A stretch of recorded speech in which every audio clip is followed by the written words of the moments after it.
Voin Donkey ID, a team from the SEA region, is well known for their steady gameplay and circle-edge fighting playstyles. They played exceptionally well in the 2024 PUBG Mobile Global Championship. Today, let's dive into the details of Voin Donkey's strategies during the 2024 PMGC. At the start of the match, when the team's drop location is far from the play zone, Voin Donkey usually doesn't rush to enter the circle. Instead, they usually slow down their pace, searching for large buildings to loot and gather information on a wide scale. After the first stage of the circle shrinks, they then make their way into the zone. In stage 2, when the team is closer to the play zone, Voin Donkey, with sufficient information, often chooses to enter the circle from the weak side. Even if this means taking a longer route, it helps them avoid being attacked by other teams on the way into the circle, which may lead to losing players. Also, it helps them flexibly adjust their movement route at any time based on the new circle's location. As the match progresses, Voin Donkey also adjusts their circle entry strategy. In 2024 PMGC Group Green, Day 4 Match 3. After gathering information through wide-range map control in stages 1 and 2, Voin Donkey's 4 players used to regroup and head straight to the center of the circle, securing advantageous positions for defense. So, how effective is this approach? They were the first to reach the center of the circle and set up at a high point near the shooting range.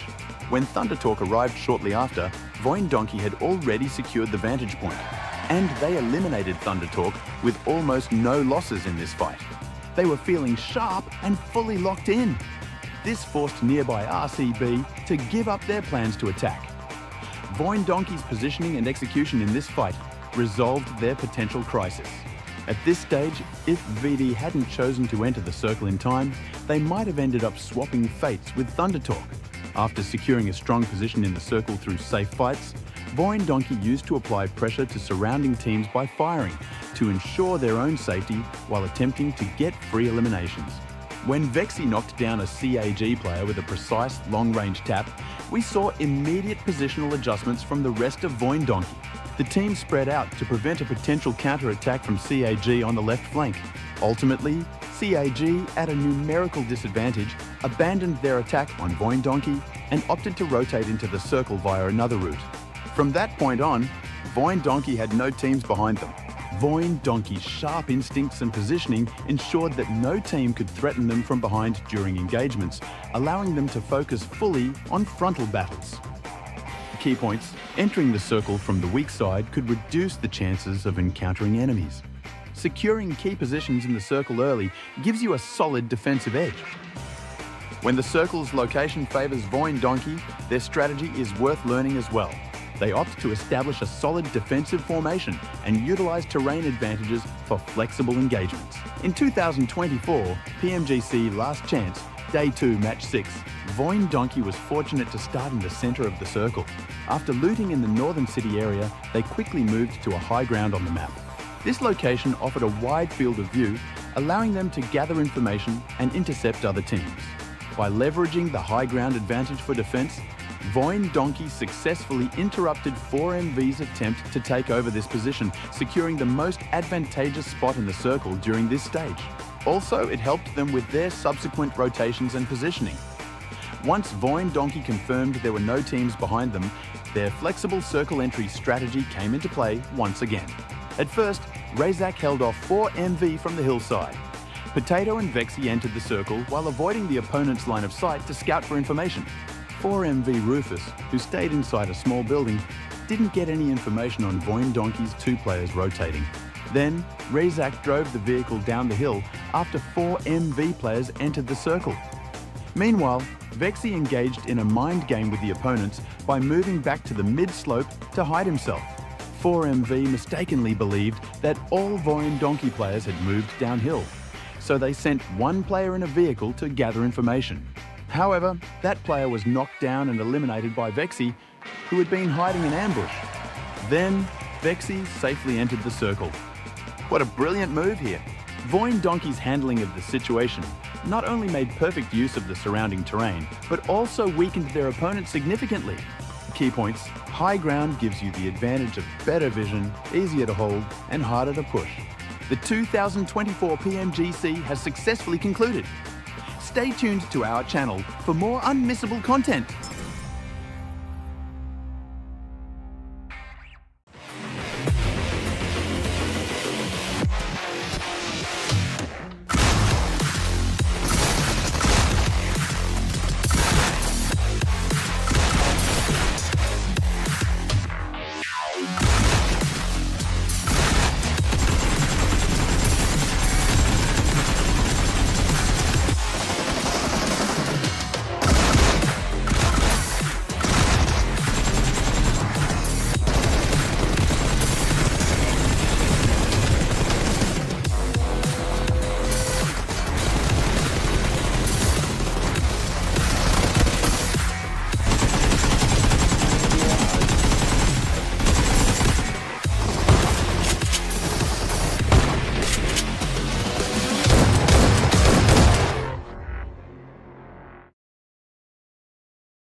Hello everybody and welcome to another another session, right? Another round. I don't know what I was going for there, but of course we're getting ready to move into the PUBG Campus Championship for North America, and we are going to be kicking it off with the spring session here for 2025. As you can see, I'm not alone. Of course, I'm joined by the lovely Neptura that is going to be accompanying me today to go through the semi-finals as well as the grand finals that are going to be coming on soon. But Nep, so first time having you here, like on the PMCC. Are you excited to be here? I am absolutely excited here, DK. I want to see these teams in action. It's something a little different, something that we've not seen, or I certainly haven't seen before, so I'm ready to get into it. Yeah, well, there's going to be quite a bit to get into. Of course, speaking about getting into it today, we are going to be looking at quite a bit of a playthrough that the teams will have to make to try and get themselves qualified for the finals, right? So they are going to be trying to get themselves a slot to secure the position moving forward into the grand finals. So that means for the semifinals here today, we are going to be having 2 individual groups that are going to be participating, right? So 2 groups of 16 are going to be testing their out on the battlefield to see who will be the ones to secure their spots. Each of our groups, of course, are going to be playing just 3 maps each. So it is going to be a slightly longer day, but it is what we normally see when we go through the semifinals, right? To kind of whittle it down to the final teams that will be making their way up into that section. So I think there's going to be quite a bit to look forward to as the teams will be moving upwards and onwards. But I think more importantly, right, they're playing for a bit of a share of that prize pool that they'll have access to as well once we get into the grand finals. But yeah, let's take a look at a few of the graphics. So let's see where everything is going to be taking us. And of course, if there's any teams in particular that you're excited to see, be sure to let us know on social media. There we've got the Instagram, the X or Twitter. It's right here on YouTube. Then of course, there's the Discord that you can join as well if you'd like to, enter into the Campus Championship as well. Now, of course, speaking about Campus Championships, we have quite a few schools that are represented right here. So much so that we've got 2 lobbies, right? So it's going to be quite a bit of a day to see where these teams will end up, Neb.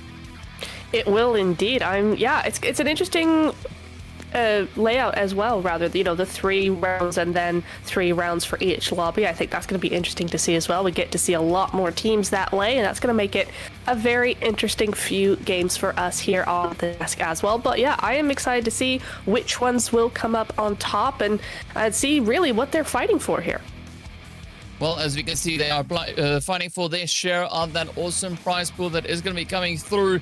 It is, from what I can gather there, a grand total of 15k, right? 6k going out to that pole position. And then, of course, it makes its way down as we approach that 5th and 6th position, which is only going to be worth 500 USD each.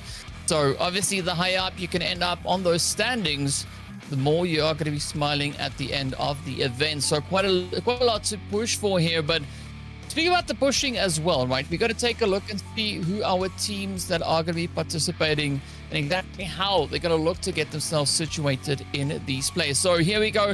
One of our first lobbies for today, as you can see, it also says lobby 1 down in the corner there. So we've got a few familiar names here. We've got Cocketlam coming back again. We've got Seneca. We've got the players there from... Which else do I recognize? Well, not many on this page that I recognize, but of course we got quite a few new faces coming in here as well, right? We got Niagara A, we got Niagara B coming through. We've got the players there from I believe that is Southern Alberta Institute of Technology that are stepping in as well, and several more teams that are going to be representing their schools. Of course, that is our first lobby, and as I mentioned before, we have 2 lobbies, but as we are going to be taking the approach here, we'll be splitting up with the first lobby coming in first. So these are the teams that will have a first run to show us what they have and whether or not they can muster everything that they need to secure the play up into those finals. And of course, as we know, we mentioned this before as well, we are going to be playing our way through our 3 maps. So there is going to be a few exciting things to see exactly how the teams are going to look to push through that. And of course, let's take a look at the map rotation. We are going to be starting it off over on Erangel, after which we are going to be hopping over onto a little bit of that Miramar. And then we close it off with a nice hot and sweaty rumble over in the jungle. Of course, that's going to be the same map rotation for both lobbies, right? So we are going to be seeing 2 iterations of that. Each lobby, they just have to worry about maps once. Yeah, that's true, and that does not give them many opportunities to actually do their thing, right? Normally we see in these events where you get a couple shots at least most of the maps we're seeing here, but that's not the case here. You really have to do your best and be your best every single time, because you only get that one shot, DK. Yeah, one shot, one opportunity to do everything that you could have today, right? Yeah, so I think there's going to be quite a bit on the table here to see which of these teams will be the ones to make it forward up into the grand finals. And it's going to be a little bit of a pressure play. As we know, we've got 32 teams that needs to decide who will be the final 16 to compete for their share of the prize pool. So there's going to be a lot at stake here, and I'm curious to see exactly how these teams are going to perform. But I think more importantly, we've looked at a few of our returning teams that we've had come through from previous seasons, right? I'm curious to see as to what the new teams are going to be doing, right? So we saw, for instance, we have the players there from Southern Alberta Institute of Technology that are coming through. We've got a few teams coming through from Niagara College, as well as several others. Now, I want to see how they're going to look to kind of keep up that pacing, right? Are we going to see them maybe try to contest the teams that have been here for a hot minute? Or could they maybe be bringing in the new flavor? I'd love to see that. I'm always down for some new flavors coming to PUBG Mobile, right? So I am very excited to see where they go with this and how they'll actually end up playing against other teams. Are we going to see new strategies against the people who have already been here? Or are we going to see something where they're kind of just gonna, at least for the first game, maybe for the Erangel or something, at least just try and hold off and just, do their own game and not be too aggressive? Yeah, I think it could definitely be quite interesting to see exactly where these teams will be ending up at the end of the day. But the first thing that I'm going to look at to see is if we have our defending champs from the previous season actually currently in this lobby. Well, just a quick little scan here through the teams. I don't necessarily see the names in the list, so there could maybe be an opportunity for a new few takers to come on through and show us exactly what they can bring onto the battlefield here. But of course, speaking of which, it is going to be time for us to hop straight on in. We are going to be starting off with the flight path up in towards that northeastern side, heading straight down to the southwest side. And a very decent spread to start off the proceedings here. Yeah, that's a really nice playing path. It gives you access to most of the playable areas in this zone, or in this map rather. And we're going to be starting off with seeing a lot of those teams take advantage of it very early. I mean, not often do we see this many teams jumping off on the first end of the flight path here. So it is looking interesting to see if we're going to get those hot drops coming through as well. Looks like we might have 2 teams going over to Lipovka and a couple over to Yasnaya as well. Yeah, so that could make up for a few potential exciting players that we'll have here. Interesting to see the players here from Comrade Esports, all the way from Toronto School of Management, taking that very northern approach up in towards Kameshka. I don't think, at least for the time being, that they're going to have to stress about anybody really looking to contest on any positions. But the big kicker, of course, is going to be where that initial zone is forming. And I'm expecting maybe a little bit of a something up in towards that northwestern side. Yes, indeed. I also think it could go in that direction. I mean, we've seen the path do that sort of thing before, right? And tonight, probably not going to be that much of an exception. I think a lot of teams have decided it's going to actually go to the east central areas.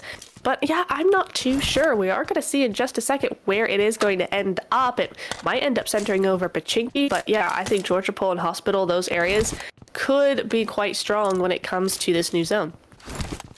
Yeah, well, we'll find out. And now, there we go.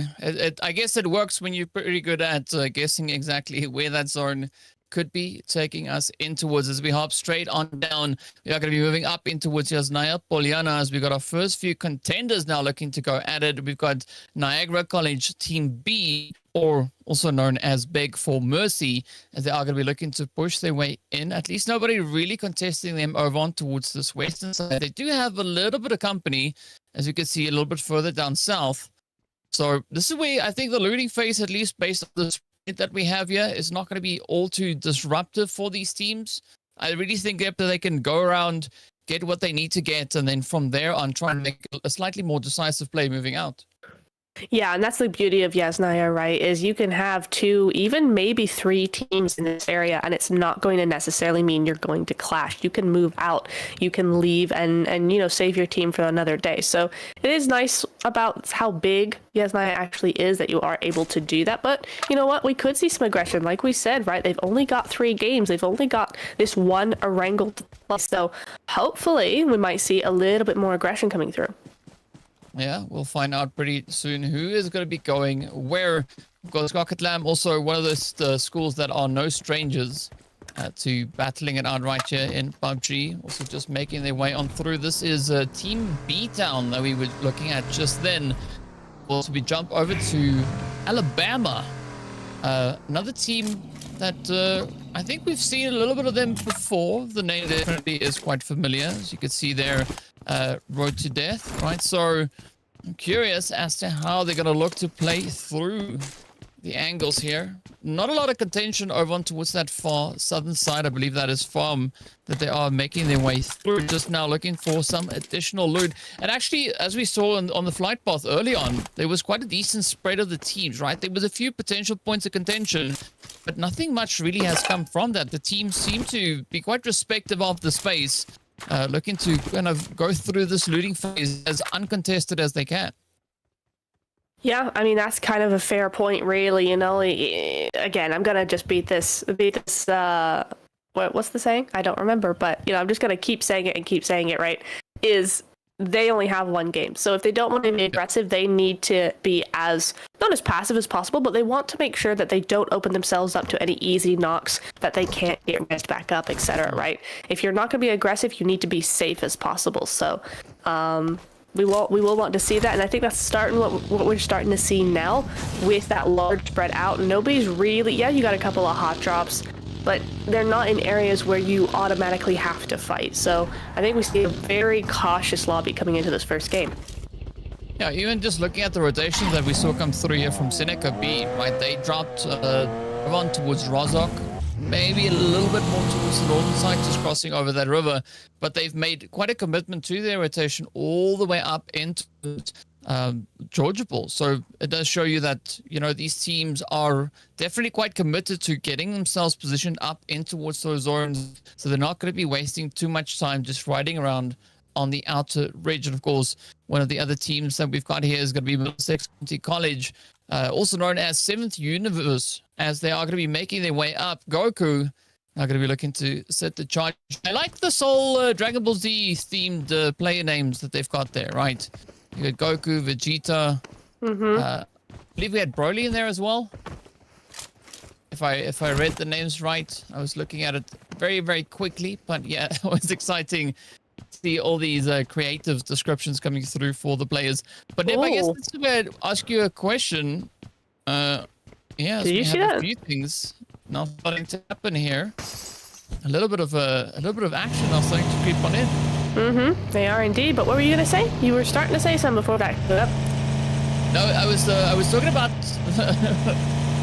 There we go. I was talking about the Dragon Ball Z references that was for the players from the Middlesex County College. Yes, indeed. I mean, I'll take your word for it. I'm not an anime viewer, so you know what? I'm sure that's what they were. I'll trust you on that one. And I think we're starting to see, as you said, a little bit of action coming through as well, right? We got teams now starting to move in, starting to rotate, starting to build up onto areas that might benefit them in the long run, specifically when you're trying to get those gatekeep areas that knocks on rotations as well is really going to be helpful in these early stages. So you are seeing teams start to move into Roshawk and similar areas just because that is such a good area for those rotations. Yeah, and I mean, especially for Cocket Lamb, I think this is a good read, right? They already kind of dropped a little bit more over towards this western side based on where they found themselves to start off with. So this is not a crazy rotation. Well, they've moved east and now they come back to the west, and I think they are maybe going to be looking at continuing even further on towards that western side as they now just look to get themselves all geared up and ready to go. But of course, the fighting up in Yasnaya Polyana has not yet concluded, and the teams, they're running out of time because that blue zone is making its way on through, and as we saw with the zone shift, there's going to be quite a bit of rotation that the teams will need to make to get themselves secured. Yes, indeed. I'm surprised by UI Chicago, to be honest. I did not think that they would actually go for this fight this early on. I thought they would take advantage of the layout of the land and actually just kind of leave the area, but they haven't. They're going for it. And I don't know if they're going for it because the opposite team has put themselves in kind of a gatekeep position, but Chicago had no need to move over here in the first place. So an interesting play coming in from them, but I think we are seeing them start to retreat here. They realize it's kind of a bad idea to go further, and they're going to try and find a vehicle and move into zone, because you're right, that zone is not waiting for anybody. Oh, well, I like this kind of gatekeep play that we have here from Niagara College B. A nice little bit of a preemptive positioning that we've got there from the Exorcist and the Vampire. Just holding nice and steady. Such aggressive names, right? Max Payne, Ripper. It's like they're trying to tell us something without blatantly saying something or anything about it. So, yeah, you might want to make UI Chicago here beg for a little bit of that mercy, as they could look to leverage quite a bit of the angle here. As well, something's got to give. You can't just hold over on towards the far side. But I think a good rotational pathway here would maybe be to go south of the city and not maybe try and rotate through, because all things considered, Niagara could be, anticipating a central city rotation.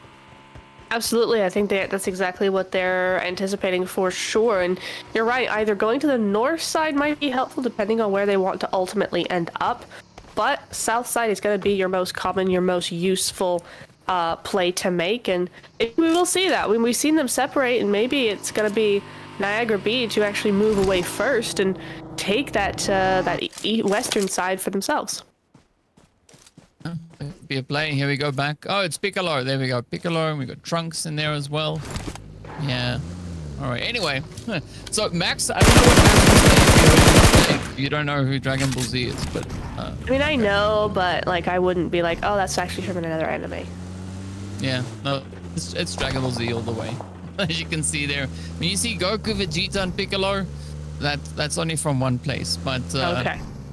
Yeah. Speaking about one place, that is where the players here from Middlesex County is going to look to get themselves situated, as they now just start to kind of condense up. As you can see, nothing really happening with regards to those match rankings. We still have all 62 players in the lobby.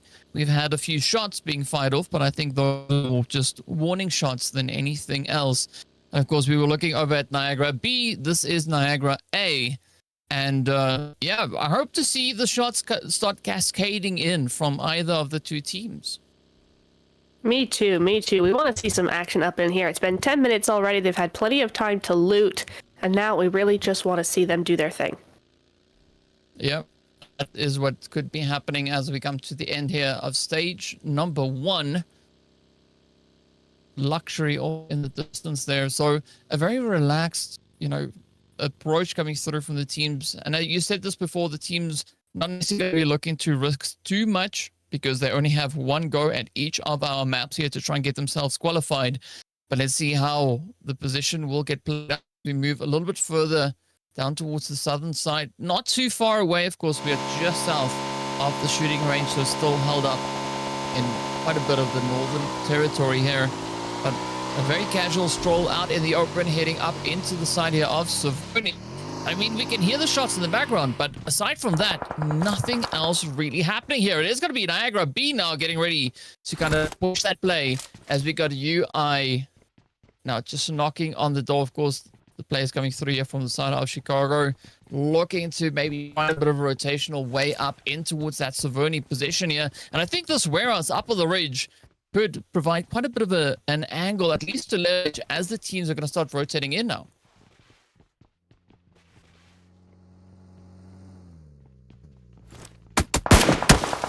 Ooh, what a hit, though. Beautiful shot getting sent on in there. That is going to be quite an opener, as Niagara B now trying to figure out how they're going to look to contest this. The rush is going to come straight on through.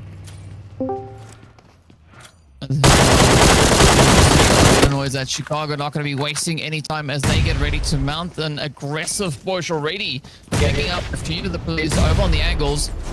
A shot straight up into Niagara B here. We did see Vampire getting dropped on down.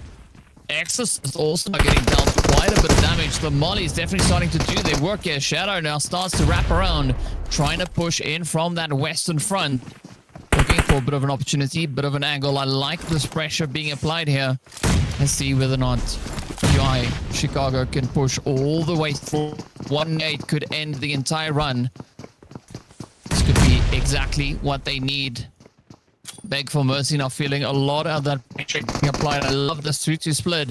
UI Chicago absolutely relentless, not going to sit back for 1 second as they continue to apply themselves, pushing, trying to gain the entry. Shadow waiting to see that smoke dissipate. If that happens, Exorcist is going to find themselves in a world of trouble. As UI Chicago now just tightening up the grip here, getting stronger and stronger angles. But of course, Niagara B, they're not going to back down anytime soon. They're going to try and fight it as best they can. Can hear all those footsteps just moving this way and that. Let's see, maybe Fool can bait a bit of a player.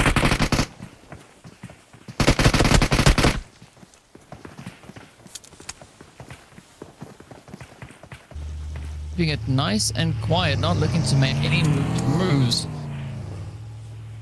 It does seem like UI Chicago are prepping themselves for either a potential disengage, or they're going to come up with some radical strategy here to try and, I don't know, maybe somehow find a way up into this warehouse. But I mean, looking at this, like, Niagara B, they ain't budging.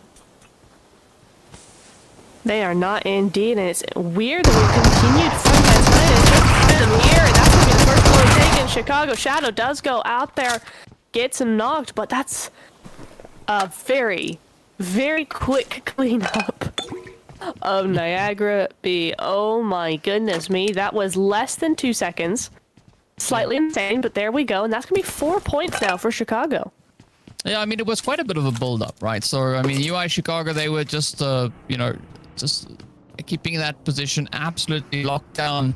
And at the end of the day, they persevered, right? They were just able to hold out and find the exact moment to strike, and they didn't lose a single player. So I would say a very commendable play on that angle right there.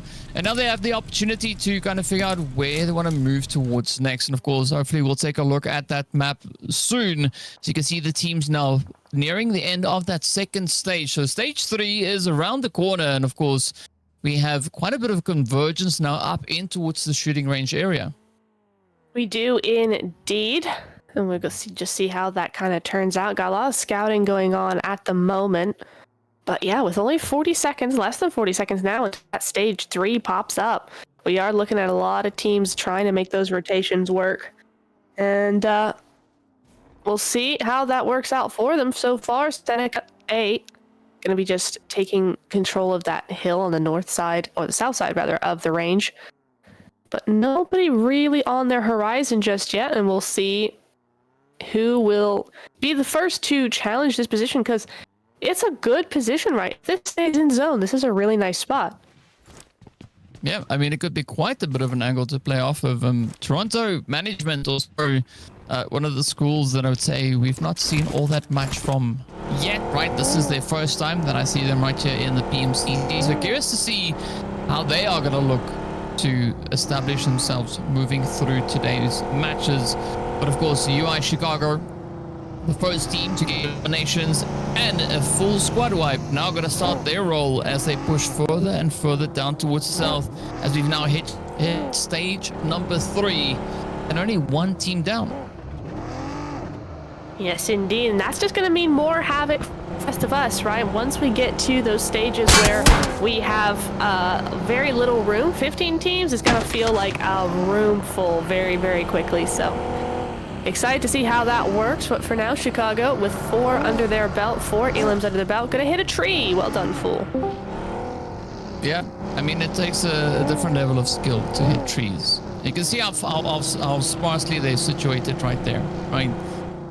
I mean, there's a few off in the distance, but it takes next level to get those while making the rotations. Nep, you sometimes get that right quite easily, don't you?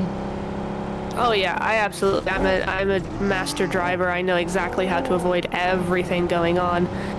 And yeah, maybe they should take some tips from me. Maybe I need to do a class on that. Yeah, only hit every second tree. Yeah, exactly. Yeah. Keeps the rhythm, keeps the flow going, so you don't have to do too much recovery. But speaking about recovery, of course, we can see the Zord now pulling a little bit closer. It's moved up into woods. I'd almost say we're on Everest, right? I think center zone could be quite an interesting setup here as the teams are going to be looking to get themselves situated. UI, Chicago now taking the approach, testing the waters. They're over. Are they going to try and play for the high ground?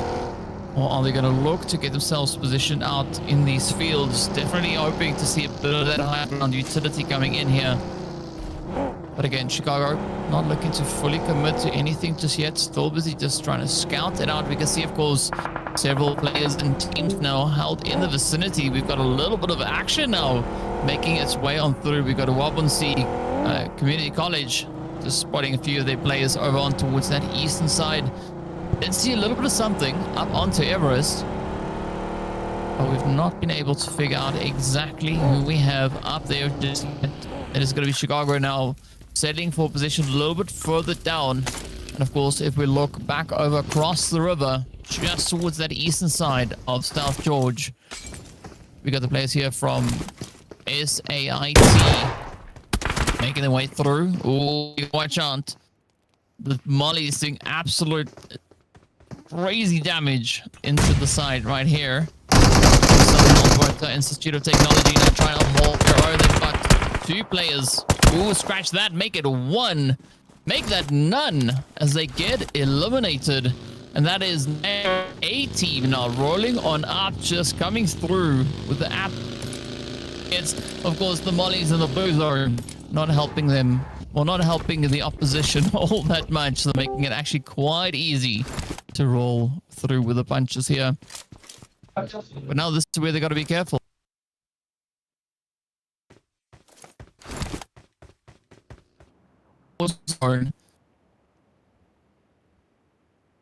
So we'll find out pretty soon what is going to happen on that front. In the meanwhile, moving over to the Sunken City. This is where we've got Cocket Lamb holding it nice and steady.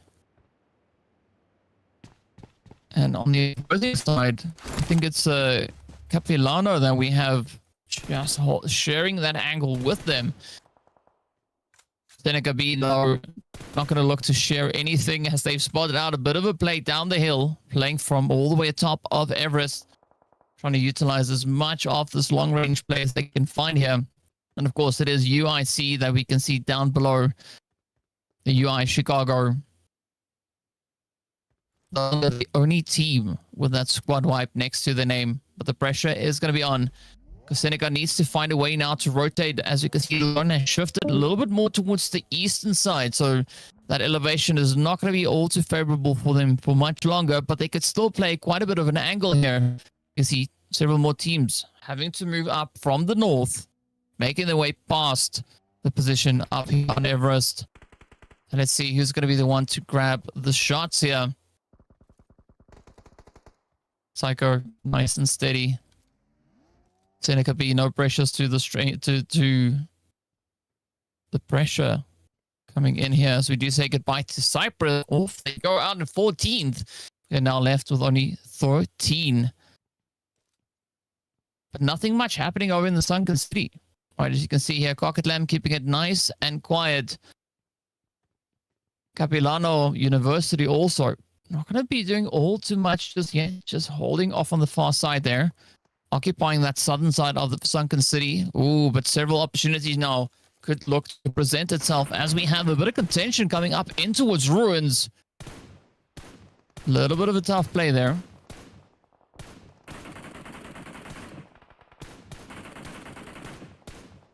So it is going to be the players there from Wabonsi Community College. Now taking a bit of a plunge as they come flying up into the drink.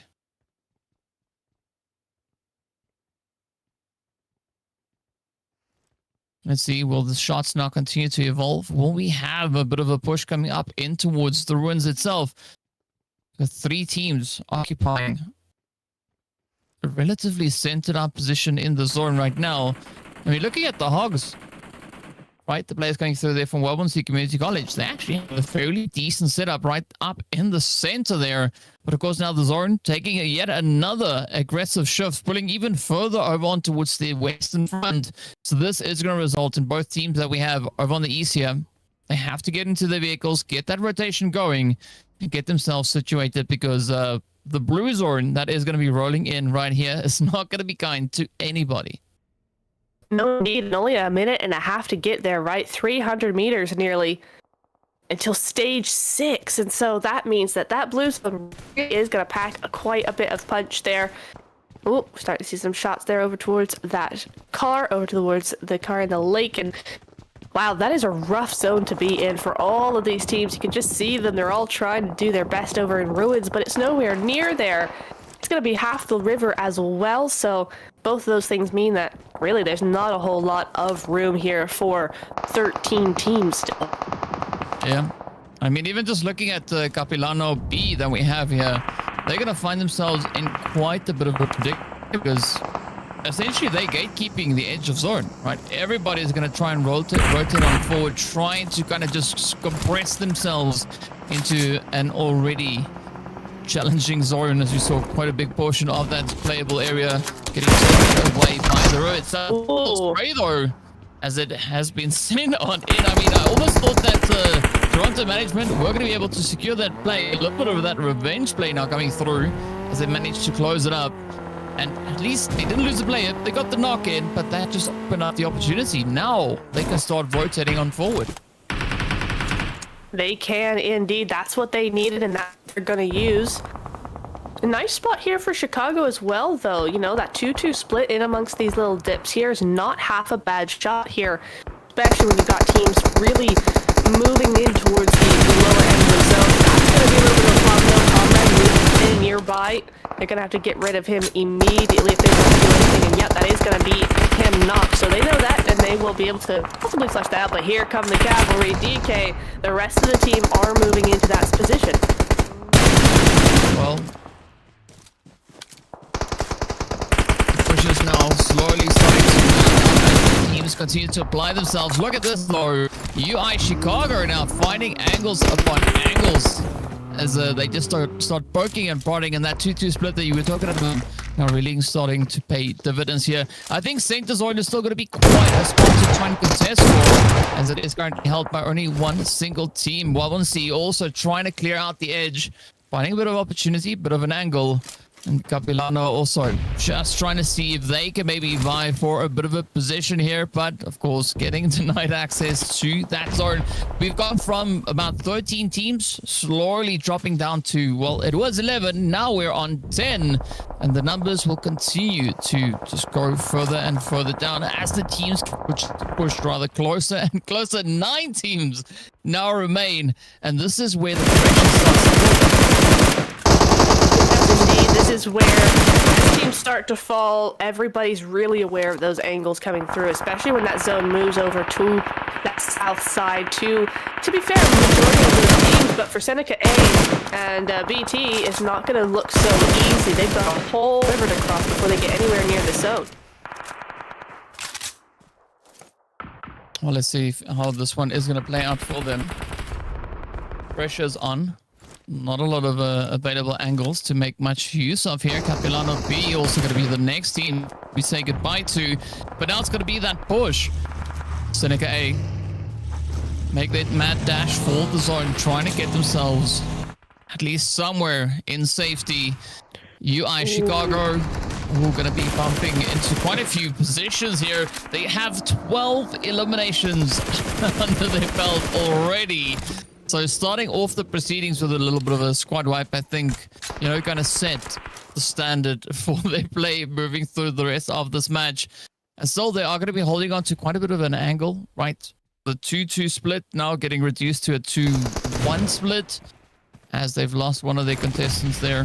Seneca A still relentless up on towards the north. There we go. They push on up and they do end the running right there for Cockatlam. But now down to the final 4, and again, still one team is going to be the team locking down the zone. I just noticed as well that Fury has 4 elims all on his own for his team. So that's some big scores coming through here for individuals as well as those teams, right? Chicago up to 12 points, and they're still in this. You can see them on that southwest side moving in down from the hill, and we'll see how that works out for them. But in the meantime, we're looking at Wildbunsi and Seneca A up onto the north side here, and it's a 3v2, I think. Or 3v1 really after that knock, but we'll see how that works out for them. Gap does go down there.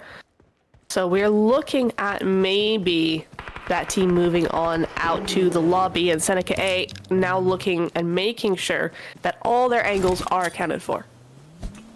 Well, that's just what you got to do, right? You got to make sure that you're not going to get caught by surprise, rather, from anyone across this map as the pressure is on. But now it's going to be go. Wabensee going to try and lock it down. Beautiful spray. They've already started this game with a 3-piece. Now holding on to 2/3 of that and still packing quite a bit of a punch. Seneca A also still just creeping their way on forward. Still have 2 players up. Babyface now going to be looking if they can maybe find a bit of an opening, bit of an opportunity. Ronaldo taking quite a bit of damage, but the pressure is on. Rocks. Ooh, this could be an interesting play though. Opts for the smoke instead of the nades. Not quite sure if they have any of those left. No. Graphic shows none. Ooh, look at the ammo as well, right? Only 15 rounds. That's it, right? No backup, no reload, no nothing. And you can't exactly throw an M4 at somebody. That's not a thing in this version of PUBG. Babyface, though, going to get lit on fire. Ronaldo about to get final 15 shots there from Rocks, getting sent down. Landing 11 of those to help lock in yet another play. Of course, quickly swapping over to different weapons. But the ammo situation doesn't look any better. From all of that, we are down to only 3 remaining teams. We can see the players here from Valencia just riding the edge. Down they go, and that is going to be them stopped in the tracks. They were holding onto that zone for such a long time. But now it's going to be Wabensee, and of course the players here from UI Chicago that are going to be looking to establish who will be the team to take that win. I mean, UI Chicago, they were our first bloods, and now they are second, possibly even first place team here. But we got Rocks coming through in with the S12. Doesn't quite land the shots, unfortunately, there, and it's just a 1v everyone else, 1v2 it looks like. And I don't know how he's going to get out of this one with that zone moving in as well. And here we go, and it is going to be easy peasy. UI Chicago are going to grab this one for the first game of the day. But I mean, they did a lot more than just grabbing, right? Finished that one with, we saw 17 eliminations, right? Yeah. That's an absolute ridiculous start to the day. I mean, that's just the first match. It's going to be interesting to see whether or not we are going to be having a lot of that momentum from game 1 continue on into the remaining 2, or are we going to see what we sometimes have is where, teams have phenomenal first match, and then once we get into the preceding games, things maybe sometimes become a little bit more challenging. Of course, only time will tell, but what a great start that was for first lobby.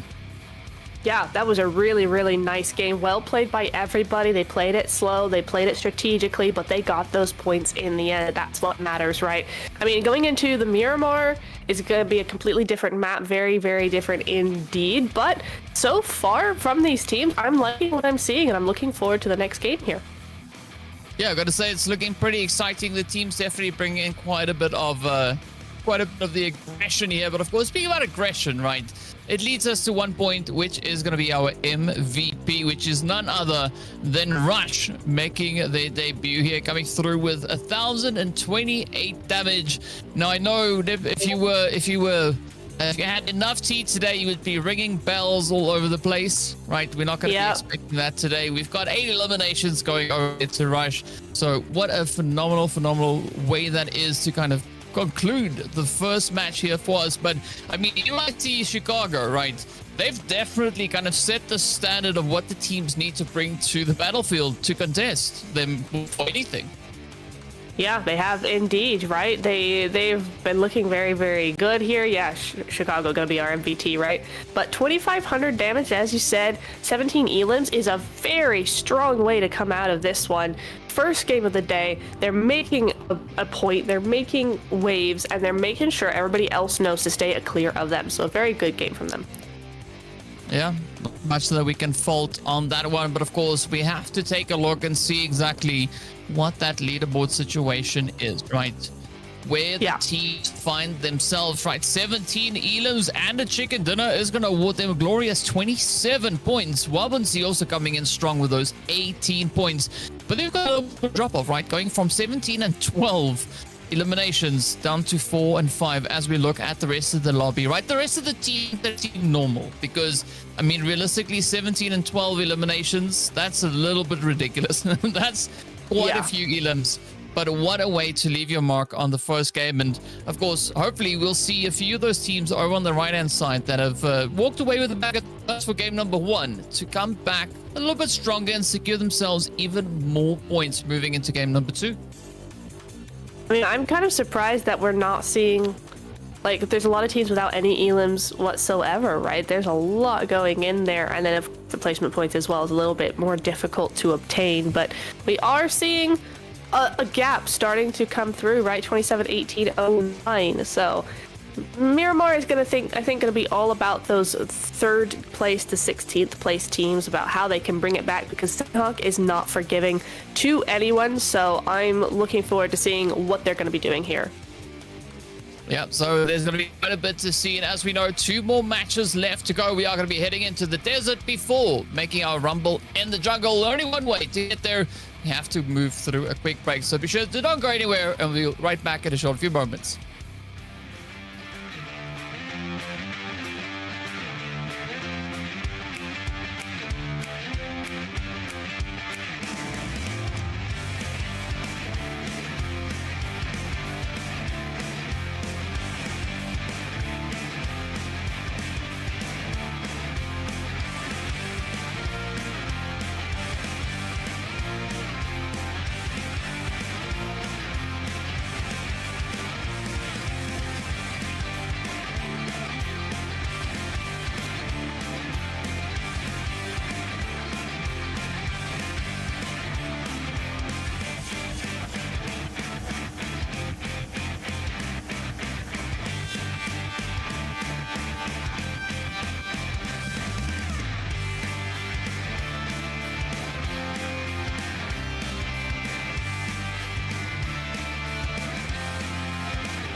Hello guys, and welcome back to the PUBG Mobile Campus Championship for North America.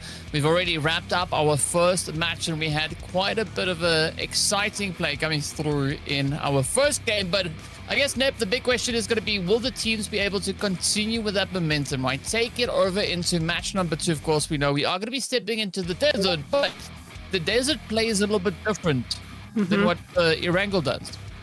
Yeah, absolutely. It is very, very true indeed.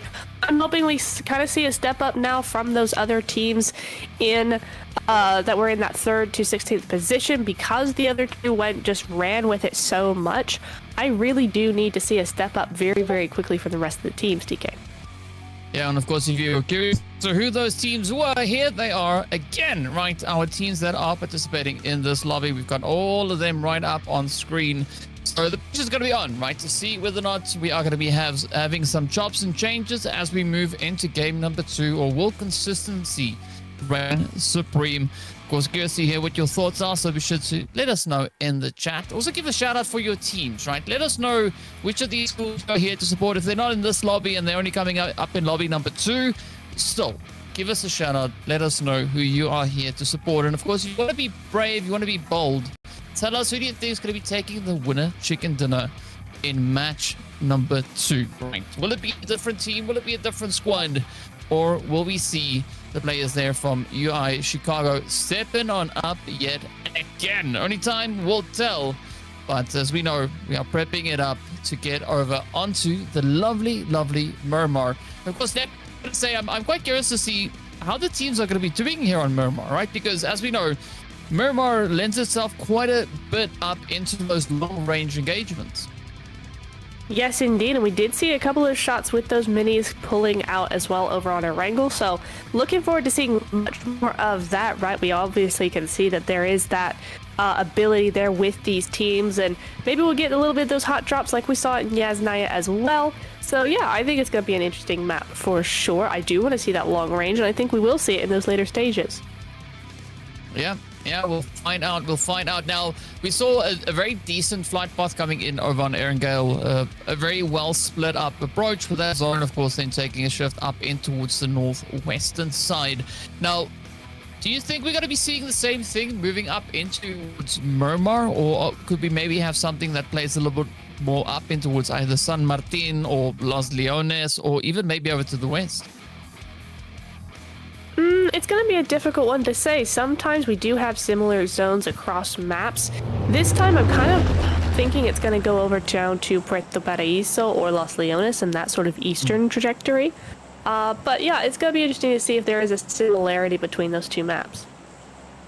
Well, we'll find out soon. And of course, we've got our flight path now coming in all the way from Oasis, all the way up in the north, heading all the way down. So not as well spread out or well divided as we heard over on towards Erangel. But let's see what the teams are going to be doing in this one as we get ready to cook up yet another storm. I'm hoping to see the teams really put a bit of a pickle, right? Just a little bit of a pickle, not a crazy pickle. Doesn't have to be a big one, right? I'll settle for like even just a slice of one.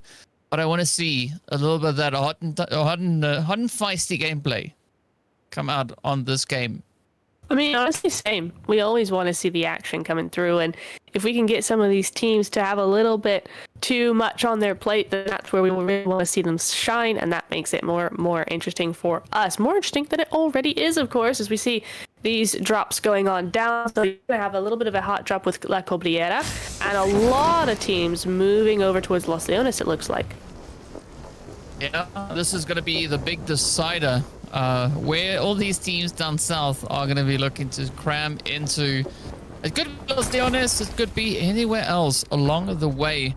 We have seen Partona also come into play quite a few times, so I'm curious as to whether or not the zone will allow any of that, as we'll figure out exactly where it's going to take us.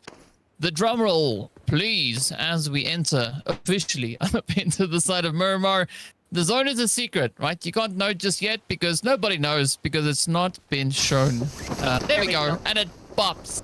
Somebody is now getting ready to roll into the action. Interesting drop location here coming through for Middlesex County, though. I mean, again, very spread out area. There's not a lot of loot up in this particular position here, so you got to respect the split coming through from the team, but they already have a visitor now joining them here.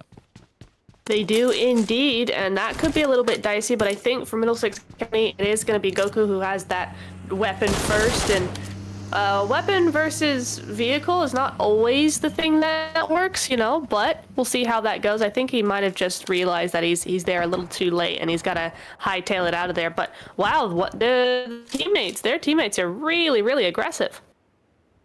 Yeah, I mean, they're not wasting a single moment. Of course, I believe that was the University of Alabama, Birmingham, that we saw just disconnecting there, or also just known as Alabama, right? That's the shorter, easier way to say the name. That took the hightail play up with a green dot that moved up into far, far away place. Coquetlam, though, going to try and lock it down as they find themselves in a bit of a contentious position here towards the far north of the map. And this is always so interesting to see how the teams choose to play through it here. Of course, we got Wabonsi, the team that they came second in the previous match. Also now just on the opposing side there. So there's quite a bit of pressure coming through onto Coquetlam here. But they also did quite well in map number 1. But now, ooh, they have a few intruders amongst them. They do indeed, and that's going to be 2 taken out for the side of Valencia, right? So that's going to be 2 points going their way. That's a really nice step up, a really nice start, really, for a game that's only 3.5 minutes in. I'm laughing because I asked for a prediction, right? And then Red Eyes comes through with his prediction in chat. Yeah, it's saying last match, Ventura picks up the phone, drops in and annihilates the whole playing field. Heck yeah, that's me. Red Eyes, that is quite bold. Would that happen? I'm not quite sure if... I don't know. Maybe Nep, you think maybe. the whole I'll think about it. The whole playing field, maybe half of it. Maybe half of it. You know what? You're kind of right. Maybe I'll do half. Oh, but Carrie does not want half the lobby. He wants all of it right now. There we go. A little bit of a backstab coming in there, and that's B4M actually kind of going back and forth here. All of a sudden, Valencia now have 2 left standing, and that is it. So I don't think they can get these reses back up. At least that team is further away, so there's not really too much sort of danger of them pushing up. Mm-hmm. Yeah, well, I mean, I'm curious to see whether or not Valencia's now going to keep up with the trend that we saw over in match number 1, right? We saw the team getting the first blood, as you said it. You know, keeping a nice and steady flow, going all the way to the very end. So it could be quite promising here for the side of Valencia. The pressure is definitely going to be quite thick on them. Coquetlam, though, up on towards the north. We don't quite know what they're going to be doing. Keeping it nice and steady, nice and quiet. Wabonsi also just occupying that northern positioning, not making too much noise. And I say that the shots start to fly right in towards Coquetlam. But like they are already prepped up and ready to go. They hop into the vehicles. Now comes the big rotation. But first, the first hurdle is going to be that ridge, right? The very cutting edge side of that ridge is going to be stopping them. They are going to find themselves in a little bit of a vulnerable angle as they rotate up this hill, but that should dissipate relatively quickly. Doesn't seem like the players there from Wabonsi are going to be looking to be all too aggressive. Well, that was a different Wabonsi, right? Who was the other team then? Another H. Either which way, here we have Wabonsi as well, making their way up in towards the Monte Nuevo. They got the players here from Toronto management, managing to keep them encircled, at least for the time being. How are these plays going to pan out? Everybody just keeping it nice and quiet. Valencia also now with a very aggressive scene as they move through, getting absolutely lasered. Oh, there we go. Looking good. A little bit of a drift. Nice. There we have it. It is going to be, of course, then the players coming through on the opposing side there. I believe that is Middlesex County just poking and prodding into them. Alabama also at the ready. They've heard of the shots, prepping themselves for a bit of a play. We got Batman over here prepping to see if they can find the necessary angle to get the jumps in. Valencia starting to mobilize themselves. Getting ready to just dip the heck out of Dodge. UI Chicago, this time around having a little bit more of a relaxed start, right? Not getting right down to business. I think they chose an interesting drop location, a little bit more separated from the rest of the lobby, giving them the chance to get themselves properly recently looted up. But now, as they move over on towards this western side of San Martin, it could open up quite a few plays here for them. Just looking across the way. See, here we have it. Nobody within the line of sight just yet. But we are going to be having a few other surprises coming in as well. It is going to come down to fastest fingers first. You understand what I'm saying? In a short moment. And there we have it. If you look up on the screen, it's going to be a $5 Amazon gift card code that is available. So if you're fast enough, you can claim yourself those $5. So yeah, better hurry up, brother. Be quick, fast about it, because it's going to be gone as far as you can say. $5 Amazon gift card code. Boop. And it's it, right? It's still up there. So if you missed it, pause the stream. It'll stay there a little while longer. But it is down to fastest claimant first. Meanwhile, UI Chicago not finding anything really to do. Not seeing anybody out over onto the sides here of San Martin. Meanwhile, we have shots now continuing on with Valencia. Camilo also now starting to roll on through. Down to two pieces, going to be Phoenix and Dead Player holding the ground steady as Valencia just moves in quite aggressively.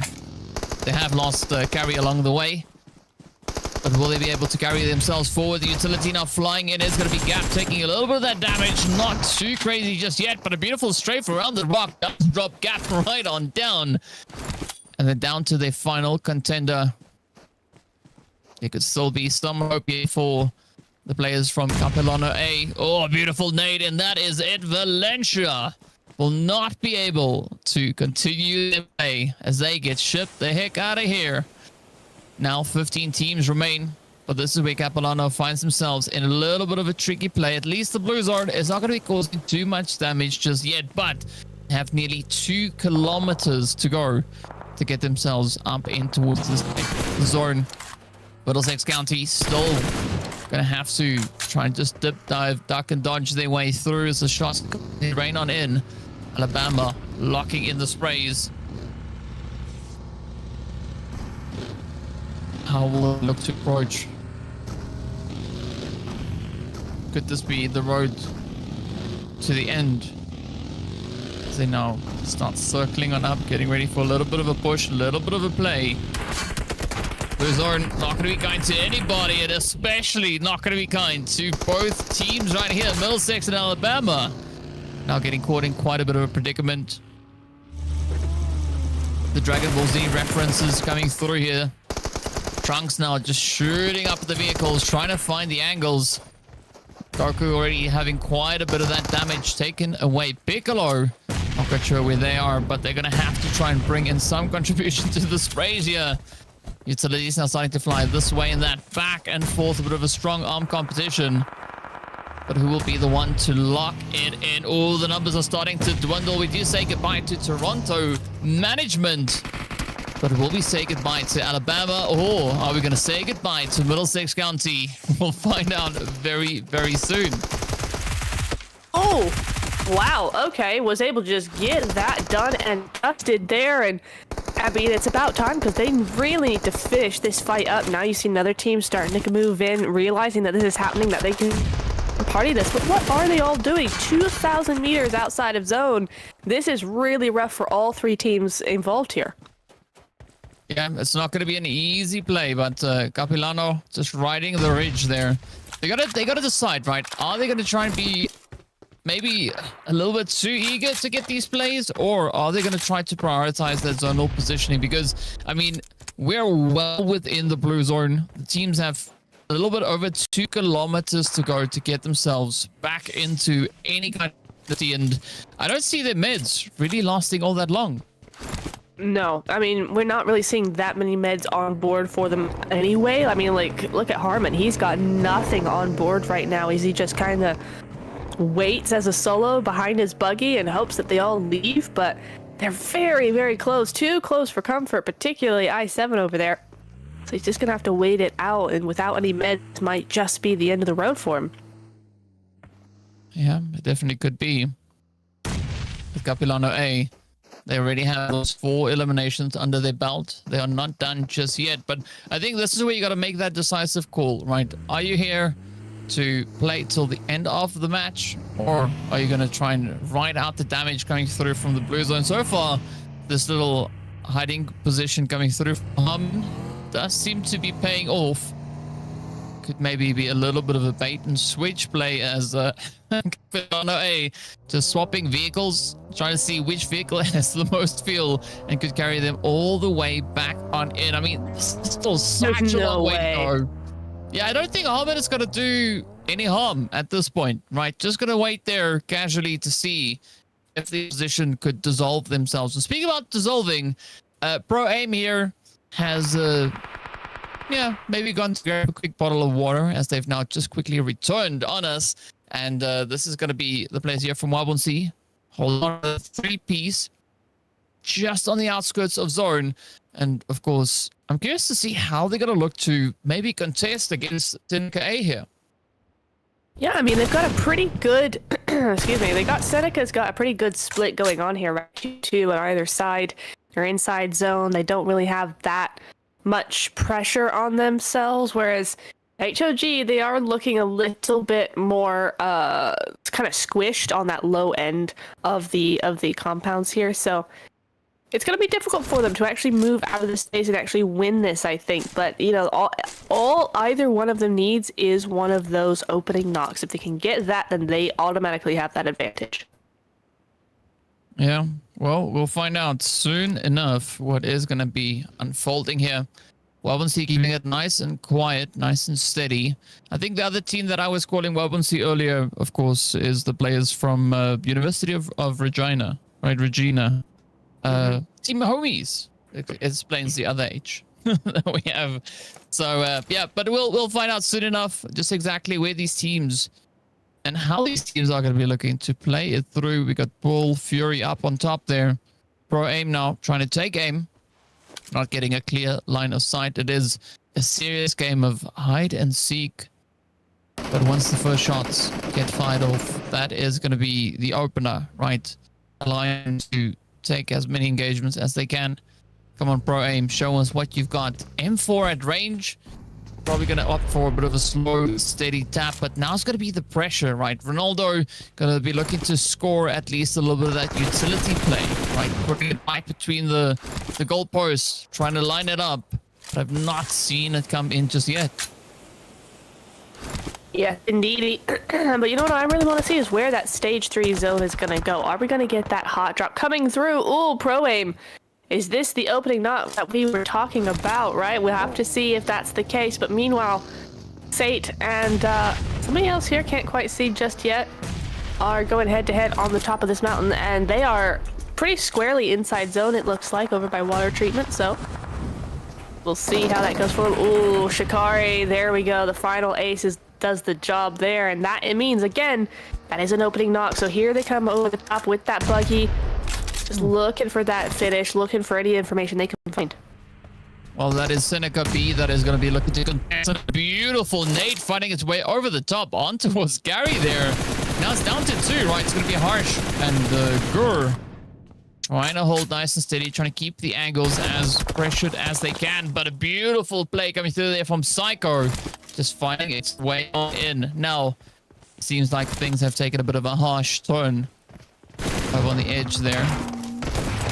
Said now trying to hold nice, but they can't. It is going to be Seneca to wrap it up for them. Locking in their 4 eliminations. Each player walking away with an equal contribution on the carnage. Seneca A, though, on the opposing side, still going to be looking to apply themselves now. to the side here of Wabunsi. Nice little bit of a jump. Gotta be watchful of those angles, those corners, as Pro Aim has been brought back on their feet. I'm not sure where Matteo is, but there we have it. Pro Aim is down, so only one hopeful now remains. Oh, the pressure is on. Wabunsi back into the lobby. Seneca, both squads finding quite a bit of success so far. Yeah, I mean, really, it's going to be that position that wins. The 2-2 split was really nice there. I mean, looking at Chicago as well, this is last map's winners here, and so far, no, they've got a heck of a position right here. They've really gone for position over Elam's for now, at least top 11. They own their full squad ready to go. Not many meds on Shadow's POV though. Yeah. I don't quite know what to make of that. Maybe it'll change soon. Maybe it won't. But Seneca B now also going to be trying to just reclaim a little bit of that loot that they've now so graciously gotten themselves. The play is going to be on. Unfortunately for them, they're not too far away from zone, so they can actually afford to, you know, do what I would and be called a loot goblin. But now, as we are going to be moving a little bit further afield, we got Cocket Lamb also moving in. Like, look at this. It's going to be Niagara playing the elevation. This could be quite an interesting spot here from Viper. And we are seeing that 8x mini as well as the secondary weapon, which we love to see, especially from up so high. But it looks like he's just going to move down a little bit, not quite the position he wants for himself. And with 1 minute to go until stage 4, I think he's looking for that regroup, looking for that potential relocation that's going to be happening. Well, boot is on as the rotations comes through. Of course, taking a quick look at that zone, you can see it just centering up towards that western side, right up on towards back. So, interesting angle here for the teams to play at. Considering everybody's over on that western side as well, right? You got one team that are going to be coming in on the eastern, and even they're looking to go to the north side over there, Piccolo and crew, right? So San Martin, the cliff side of all that, Picado Cliffs, Power Grid, or not quite Power Grid, but all that area is very, very open right now, and a lot of these teams would make use or would benefit from making use of that. Well, we'll find out as yeah, we were looking at the teams in Niagara. They still have quite a few of their squads up in this lobby. But I like the concentration of teams over on towards the western side, right? I mean, especially over towards the east, things could definitely look to get balanced out quite a bit as the pressure is going to be on. Of course, the players there from Middlesex County, they are pretty much the only team that we saw over on towards that far eastern side, right? They've got clear, easy access up in towards the zone. But now looking over to who we have rolling on through towards the west, it's not going to get easy anytime soon. I mean, Seneca also out in the blue, they're going to get that vehicle moving because Niagara B are going to be eliminated next. And stage 4, blue damage is going to start to get a little bit more challenging to kind of deal with. It sure is, but we are seeing a lot of those teams use that northern approach getting into the city. They think that's where it's going to go, or at least that's the best option to move into zone, as we see it is over by Power Grid and those southern hillsides. So again, very, very interesting. I mean, both the angles that these teams have to come in from and the terrain itself, odd circle to have. We don't normally have this. Well, let's see how the teams are going to look to get themselves situated here as they move in. Regina also just finding a bit of an angle. So far, the north does seem somewhat missing. A lot of ridges they could look to utilize up on towards the section here. But if we look over on towards San Martin, just on the outskirts, right, things not easing up anytime soon. And I'm surprised to see nobody really utilizing a lot of the high ground that we have just towards that southern position. Yeah, it's an interesting one for sure. They're just really wanting all these buildings and everything, which I can understand why, but in some ways they do get very stagnant quite quickly depending on where that zone is going to be going. So something to really be careful of in that way as well. But 47 seconds on the clock, they got a little bit of time. Yeah, a little bit of time indeed. So now Niagara A going to be looking to find a bit of a play here as they push up. Ooh. Macking that dip as Viper just flies on through. But this is where you got to be very, very cautious with the vehicles, right? Because one spin out like that and you're out in the open, that could spell quite a bit of disaster for your team. And looking at UI Chicago, they've got a decent setup here, especially if the zone does shift more towards them in the next few moments. They're going to be feeling quite comfortable with what they have to work with here. Yes, indeed, but the edge is looking a little precarious, right? You got a lot of late rotators coming through. I'm not sure if that's because they're not sure about this terrain or they're really just waiting for all those teams to get into fights, which would make sense, but Niagara here is not doing that at all. Instead, they're targeting those teams on that edge, trying to get rid of them before they too move into stage 5. It has popped up and it has gone to the south again, DK. Yeah, and this is a very clumped up position. As you can see, it is looking to be quite devastating. Not really having any room to stretch the legs in as Niagara now starts to apply themselves, moving forward, trying to find the quick little push over that ridge. Luxury now coming in as they get ready to mobilize. And there's only one of them left, so I think this team would most likely prioritize that zonal positioning, just trying to play for a little bit more of that longevity. In the meanwhile, the rotation will continue to push on forward. The players there from Regina are going to be just finding a bit of an angle, pushing in, but up north, Middlesex County, they have found the players from UI Chicago and absolutely just laying into the side of them. Yeah, an upset for them. They did want a really, really good game here, but they're not going to get it. A 0 Elam still, and Full is the only one left alive. He's still got to get to zone. He's not looking too happy about this at all. I think his days are numbered here. They're not going to have that epic game that they were needing off the back of the Erangel win. But, you know, maybe this is where we get a team that evens things out just a little bit. Yeah, it could definitely be that. I mean, based on what we can figure out from the zone, it does seem like it has centered up on itself, but also partially shifted slightly more towards the south, right? So central southern shift that we see here. So it is going to be quite challenging for the teams as there's not a lot of compounds really playable within this next phase. And this is where a lot of the carnage. Ooh, hold on, come on through. Interesting way to park that vehicle, but it's going to be putting them in quite a bit of a difficult angle here. Whoa. Beautiful strafing here from Luxury, but they are far from out of the woods. Cypress will make their way back into the lobby, but look at the sprays now. Full not going to be sitting back doing nothing. Instead, trying to find any available opportunity to score some points. My goodness me, and he's not messing about either. I mean, zone, yeah, he didn't have any meds, so the zone was going to get him either way, but he did his best to try and get some of those points. I don't think he succeeded, unfortunately, but it was a good effort nonetheless. And now, we are now down to our top 7 teams, and only one of those teams even has a player inside a zone, DK. Ooh. Yeah, I mean, that's interesting, right? Having one player out of the remaining 18 held up in zone and everybody else still having to find a way to get themselves in there. And of course, the only player that we had in zone has now been knocked and swept under the rug. Out they go. So the zone is completely open for the taking. Anybody and their friends could now look to secure themselves some kind of a positioning moving forward. I think for Seneca, there could be still quite a bit of a play at hand here, as they do have slight bit of elevation, slight bit of that higher ground, but not an easy way to move on forward.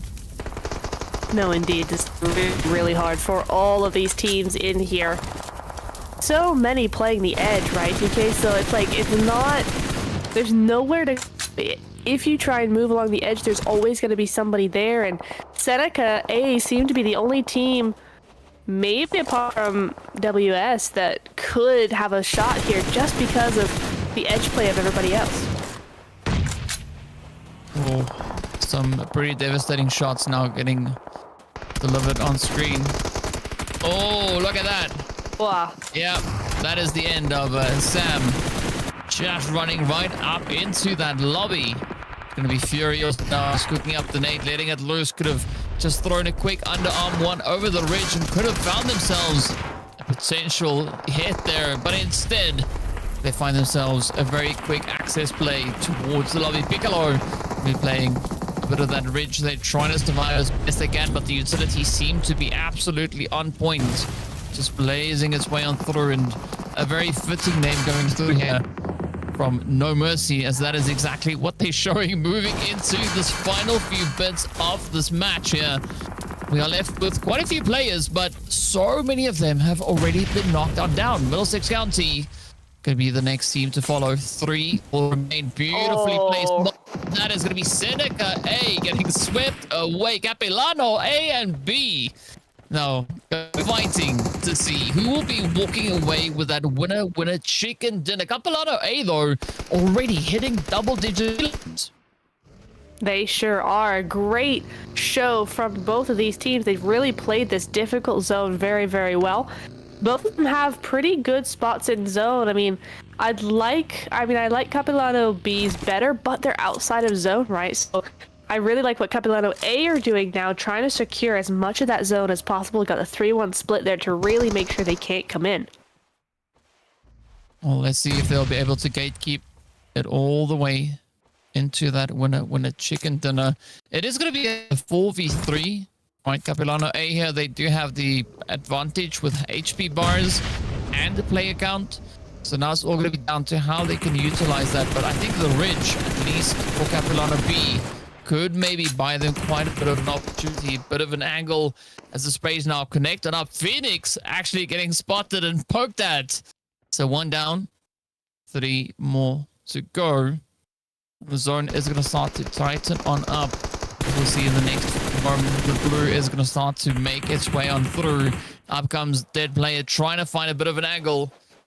Quite a bit of damage already getting dealt onto Capilano A. Oh, but utilities all over the place. A little cheeky spray. The Molly doing its thing, but it's not going to be enough though, as it is going to be the player Capilano A to walk away victorious, doing so with 12 eliminations to their name. Absolutely phenomenal way to close out the action right here on Miramar. Yeah, absolutely. What a way to do it indeed, right? We're seeing that same amount of eliminations coming through for the winners as we did on Erangel, so that's absolutely got to boost them up probably to first place, I'd have thought. Or for Chicago did not have a good game there, so I'm definitely thinking we're going to be seeing some major shifts on that leaderboard now. Yeah, we definitely could be seeing quite a bit of a move, and we'll find out pretty soon exactly what that is. But another absolutely phenomenal bit of gameplay we had coming through here. Not 17 like we had in the previous match, but hey, you know, still finishing strong on double digits with a winner chicken dinner. Of course, we'll be hopping into those scores in a very short moment. Of course, I believe the first things first, we are going to be taking a look to see who our MVP is. Any predictions before we get there? You know what? I wouldn't have a clue. They were all had like a serious fragger, so I think there's going to be a lot of contenders here. Oh, well, out of all the contenders, there could be only one. And Very true. We'll see exactly who that is right now as we move on up, and it's going to be none other than Hope. Ooh, what a way to play. Does secure themselves that glorious MVP position. Of course, that's all the way from Seneca B. So 4 eliminations, but 1,000 damage getting dealt. 1,015. That's pretty crazy though. So that's what, just over 10 eliminations worth of damage. A very heavy hand. Yeah, absolutely. And it's far more than 4 elims, right? So he's doing a lot of scouting, a lot of pot shots, a lot of trying to get those elims, get those knocks onto other teams for his team as well. So not just his own elims going into that damage there. Nicely done there. As we go over to the MVT, and of course it is going to be Capilano A here. 12 eliminations and 1,400 damage. So a lot of work going into this team's win as well as DK. But that's just crazy to think of, right? Hope as a solo, almost getting as much damage as Capilano A, right? So it's pretty impressive stuff that we've seen right here. But as we've seen now, right, there's not one particular team that's running away with the performances here. It is very balanced, but that balance is only going to hold for so long, because the moment we move into our next match, That is where it's all going to come to bear. And speaking about it all coming to bear, let's take a look at that leaderboard to see exactly where the teams find themselves. Of course, as we know, UI Chicago got themselves that winner chicken dinner in the previous round. And here we have Capilano A creeping in 4 points behind them. Such a close game. But of course, we'll see keeping that consistency up there as well, right? Securing themselves a grand total of 21. Seneca A also just looking to close that gap. But Capilano B also making a little bit of that magic happen here. Yeah, absolutely. And things are looking a lot closer after this game as well, right? Only 3 teams with still 0 points on the leaderboard. Everybody else moving straight, almost all of them straight into those double points there. So we continue to see a little bit of a gap, but it's not so big as it once was. And this next game, DK, is really going to be the test of who is really wanting that top position. Yeah, I mean, we've seen the mid-range engagements on match number 1. We saw the slightly longer range engagements now in game number 2. And then for the final match, at least for this group, right, we are going to be hopping straight into the jungle. We're going to get up close and maybe a little bit too comfortable, right, with how these teams are going to be looking to get themselves into this. But yeah, I agree with you. We are going to be looking at those final 3 teams to see if they could also bag themselves a few additional points. You got to give it up to Toronto management. We did see them try, at least in this last match, to secure themselves a few plays, but unfortunately fighting out in the blue zone, it's not necessarily something that you want to try too much, right? Too much that blue juice is not gonna bode all too well. And speaking about boding well, we are gonna be hopping straight into break to get ready for the final match of this group. So be sure to stay tuned, and we'll be back with you shortly.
Hello guys, and welcome back to the PUBG Mobile Campus Championship for North America. We're getting ready to move into game number 3, the last one for our first lobby, to see exactly who will be those teams, at least from the first group, to qualify on through, after which we're going to be repeating all the maps all over again to finish it up for our final group.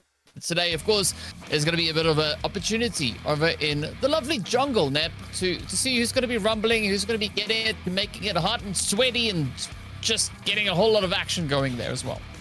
Absolutely. We got Sanhok, my favorite map to watch. It's just so much fun. There's so much energy, so much chaos, and we are in for a treat, I think, especially the way these teams have been playing. Yeah, of course, we've had 2 different teams getting themselves those respective winner chicken dinners.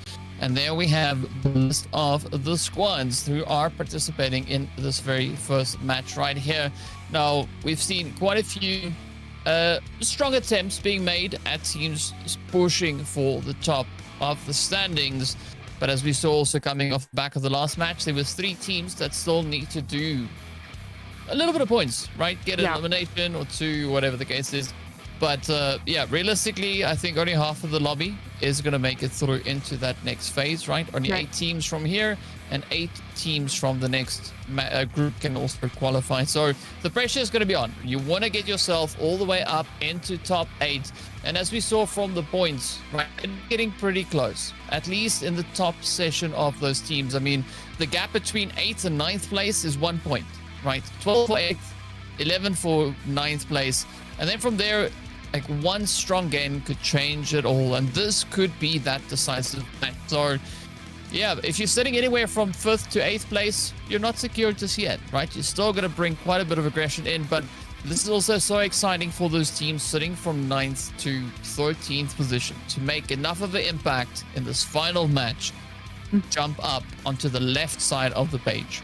Exactly right. And with the points being so close between 8th and 9th, it's really giving us something to look to specifically, because there's a lot of teams there that are going to want that 8th place spot. So it's going to be very, very difficult for a lot of these teams to actually do something about it. I doubt we're going to see any sort of targeting coming through here, but it's just the name of the game. When you only have 3 matches to prove that you can have that top 8 position, it just makes things very, very difficult for you.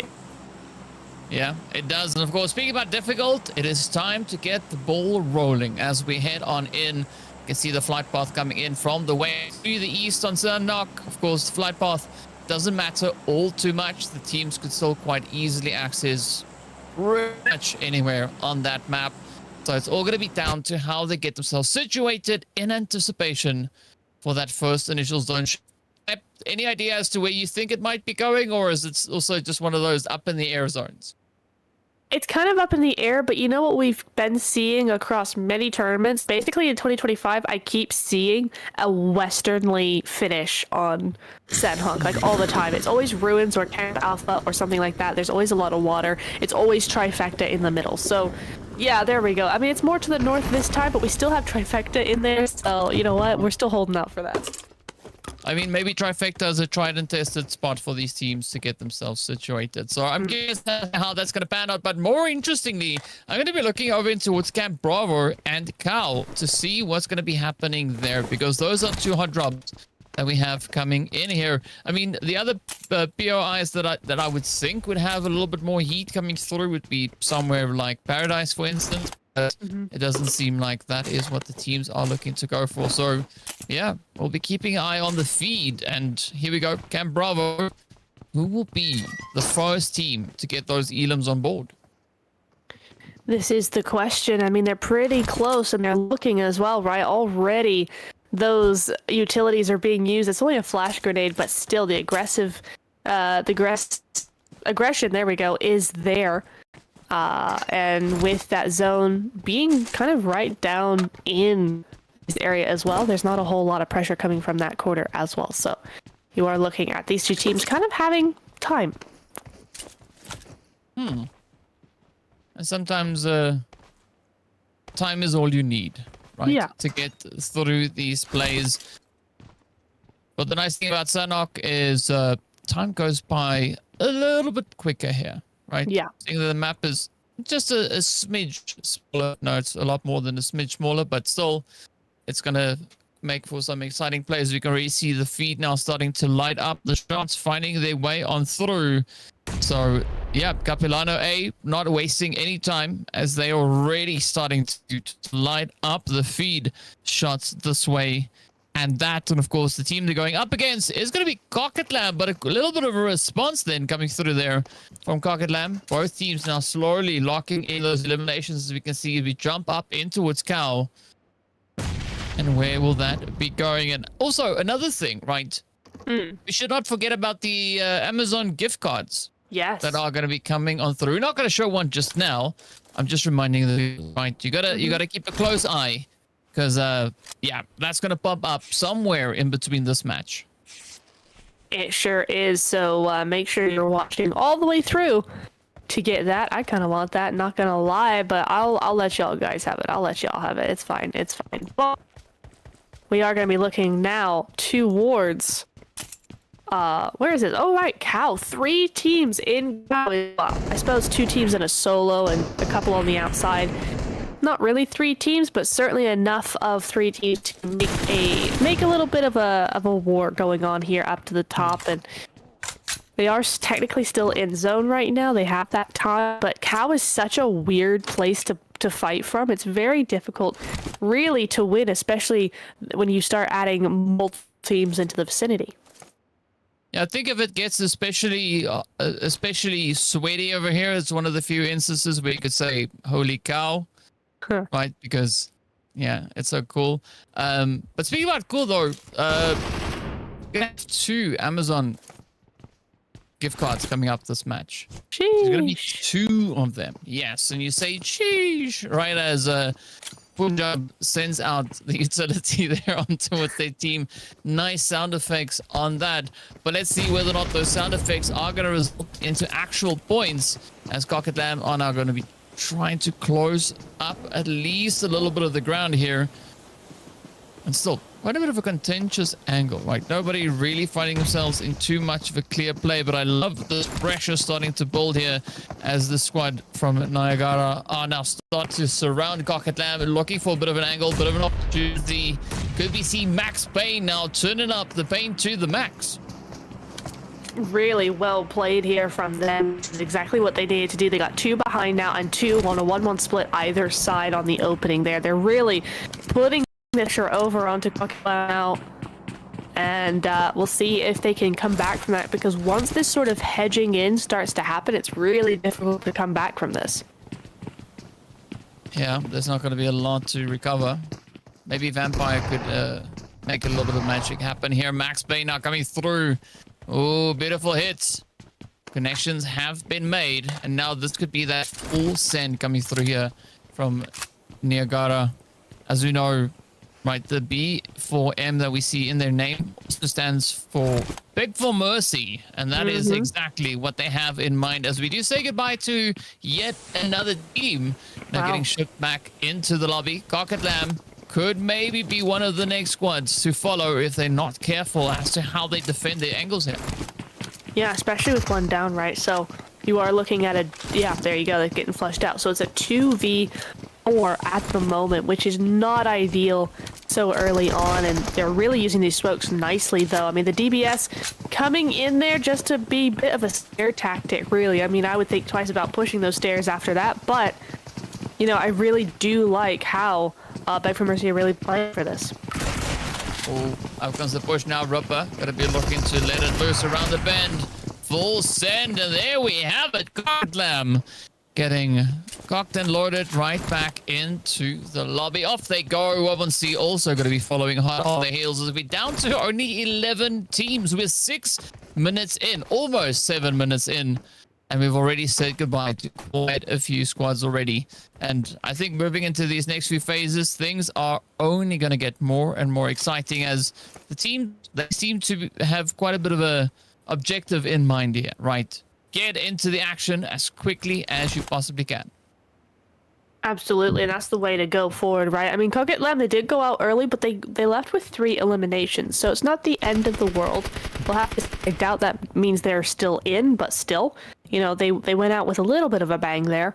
And now we go back over to this area where we're starting to see, I mean, they do know that Comrade's there, but are they going to keep him off their tail? Niagara need to hold on to this position, stay inside of zone. But it looks like they actually are going to start that rotation out. They got a minute and a half until stage 2. They're very much on the edge, so I do appreciate this move from them where it's like this regroup, ready to go, and just wait for that zone to get to them. Well, speaking about zone, getting to somewhere, we can see it now. Getting ready to take us into that next phase. Slow closure coming through from the blue. I like that pretty much every team is within the zone. Still a little bit of tension, a little bit of pressure up on towards that Camp Bravo positioning, but I'm looking down towards the south. Right, this is where things could definitely look to get quite exciting, as we do have a slight bit of a mashup, bit of a convergence coming through on that southern side. Right, we got Capolano B, we got Valencia coming in just behind them as well, or rather ahead of them, and then even more pressure and tension just continuing onwards. Ripper also just letting it rip as they push up. And this is one of those few maps where I think using a vehicle in close proximity to other teams could sometimes be a very easy to make. Yeah, absolutely. I mean, you're looking at teams who are hearing or trying to listen out for exactly like that, and you move in at a quick pace, especially on those bikes. It's going to be difficult. Valencia does go out there. We are down to our top 10 teams already.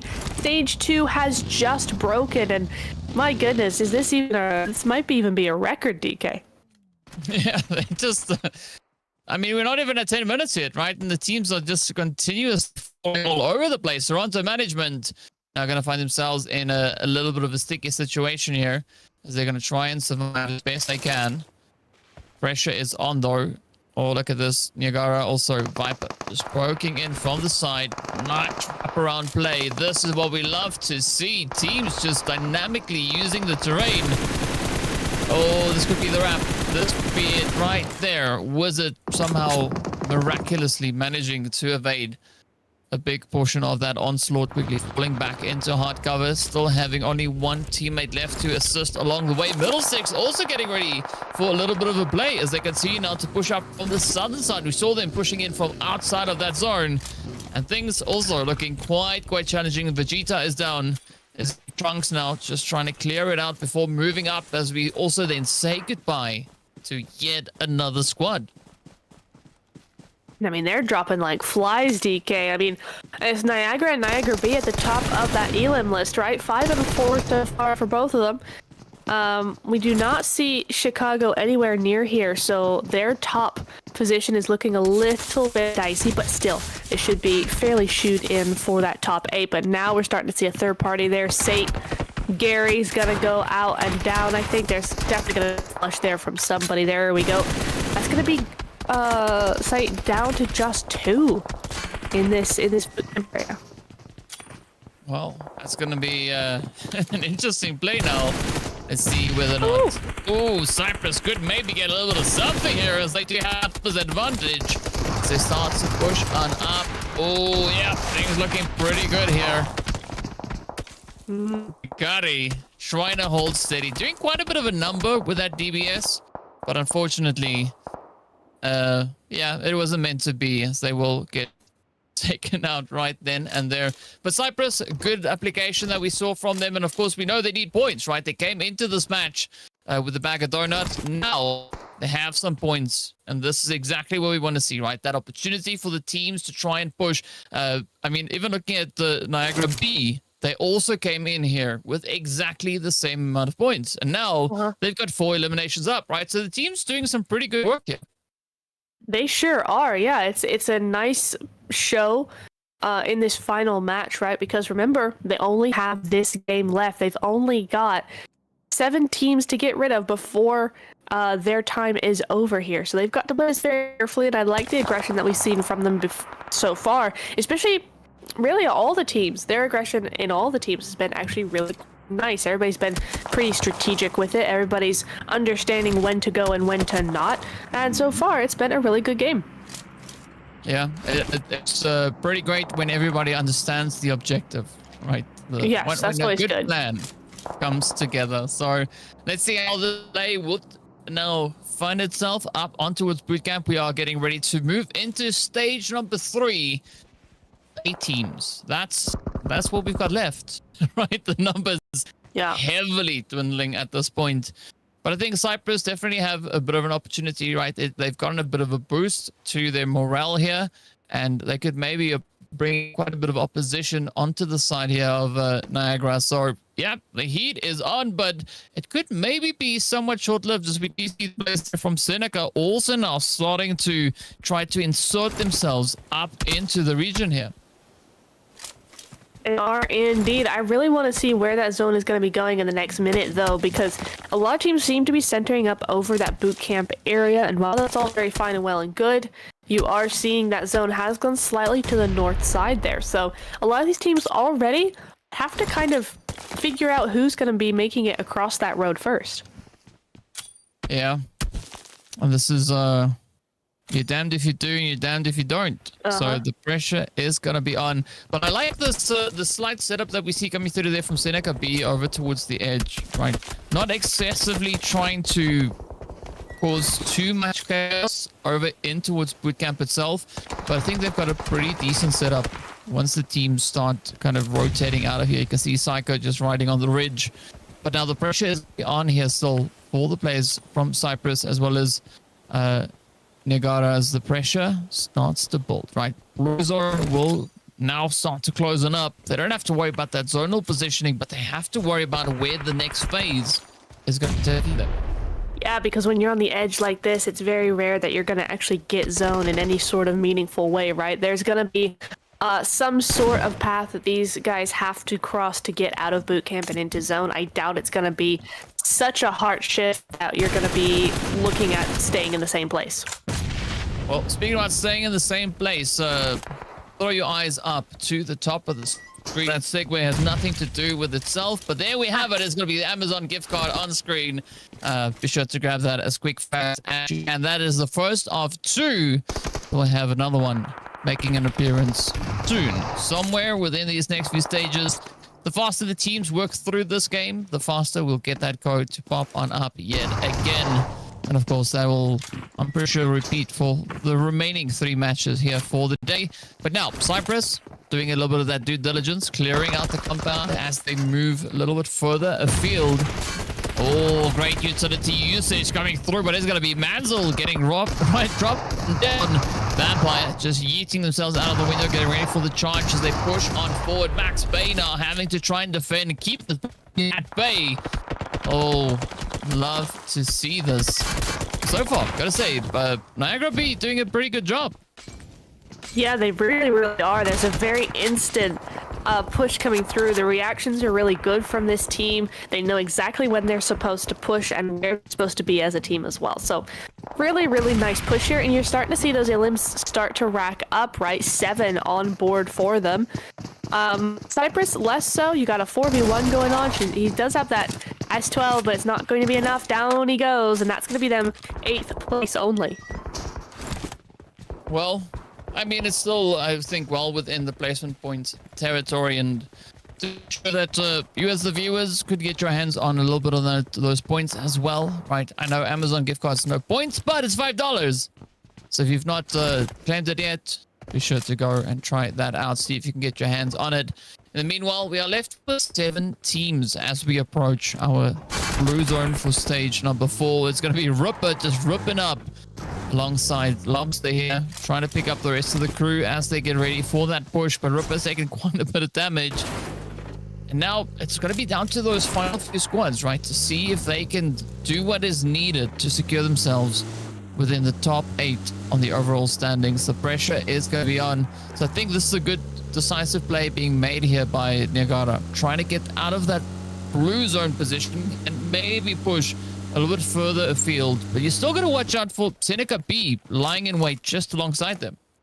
Yeah, that's a really weird play to me. I thought they were going to take that sort of that eastern rotation, but they haven't, and I think it's got something to do with the zone. But yeah, they gone straight into Sting over here, and Ripper does get that knocked, but One of his own is knocked and he's low as well. This is very, very risky rotation coming in from Niagara B. I'm not really sure it's going to pay off, DK. Yeah, it might be a bit of a rook, but either which way, we've got a valiant effort.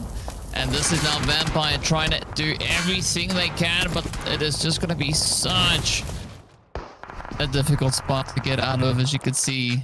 A very effortless spray down from all the way across that water body as the vehicle goes boom. That is Alabama clutching it out, getting a few easy pickups there with regards to those elims. But speaking about pickups though, Seneca A, they could still pick up a few elimination points out on the edge of that zone. They absolutely could, and that's looking like what they want to do here as the rest of the teams up into the north side are trying to find a position in these hillsides. Now, the map is pretty tough to use just because of all the trees. It's really hard to see anything around here, but it also means that you're kind of covered, so you're able to use this position quite effectively for a long time, which is, think, for these teams is really what you want to see. You know, 6 teams left. We don't have long to go until we claim a winner here, and all of these teams want to be that winner, so to lay low in a good position is probably the best shot they've got. Ooh, speaking about shots, a few of them are just being let loose. As we had a quick little bit of a sneak peek here. Over on to the outskirts of Paradise. Doesn't seem all too heavenly here for Punk, as they will get rushed. There's going to be Goku to maybe try to look for that Kamehameha over the ridge. Trunks now also just following hard on the heels, trying to keep that reinforcement steady. Nice play. And off they go. Seneca A getting kicked to the side, as they now will have to walk away with those 6 eliminations up. But look at Middlesex County here, 7 eliminations, and they're still looking pretty dang decent with regards to the HP bars. Yeah, they really, really are. They're looking good on the med front as well. The ammo is not bad. So, yeah, this team definitely has a shot doing some big things here. They're already top 5, right? So nearly at that podium finish. Just checking these angles, but he is quite alone here. Piccolo will want to regroup very, very shortly. And we are having a zone that's just outside of Picado. It's Picado, excuse me. Hot Paradise is what I meant. So we've got 2 teams battling it out for that only bit of high ground that we've got going left. Well, let's see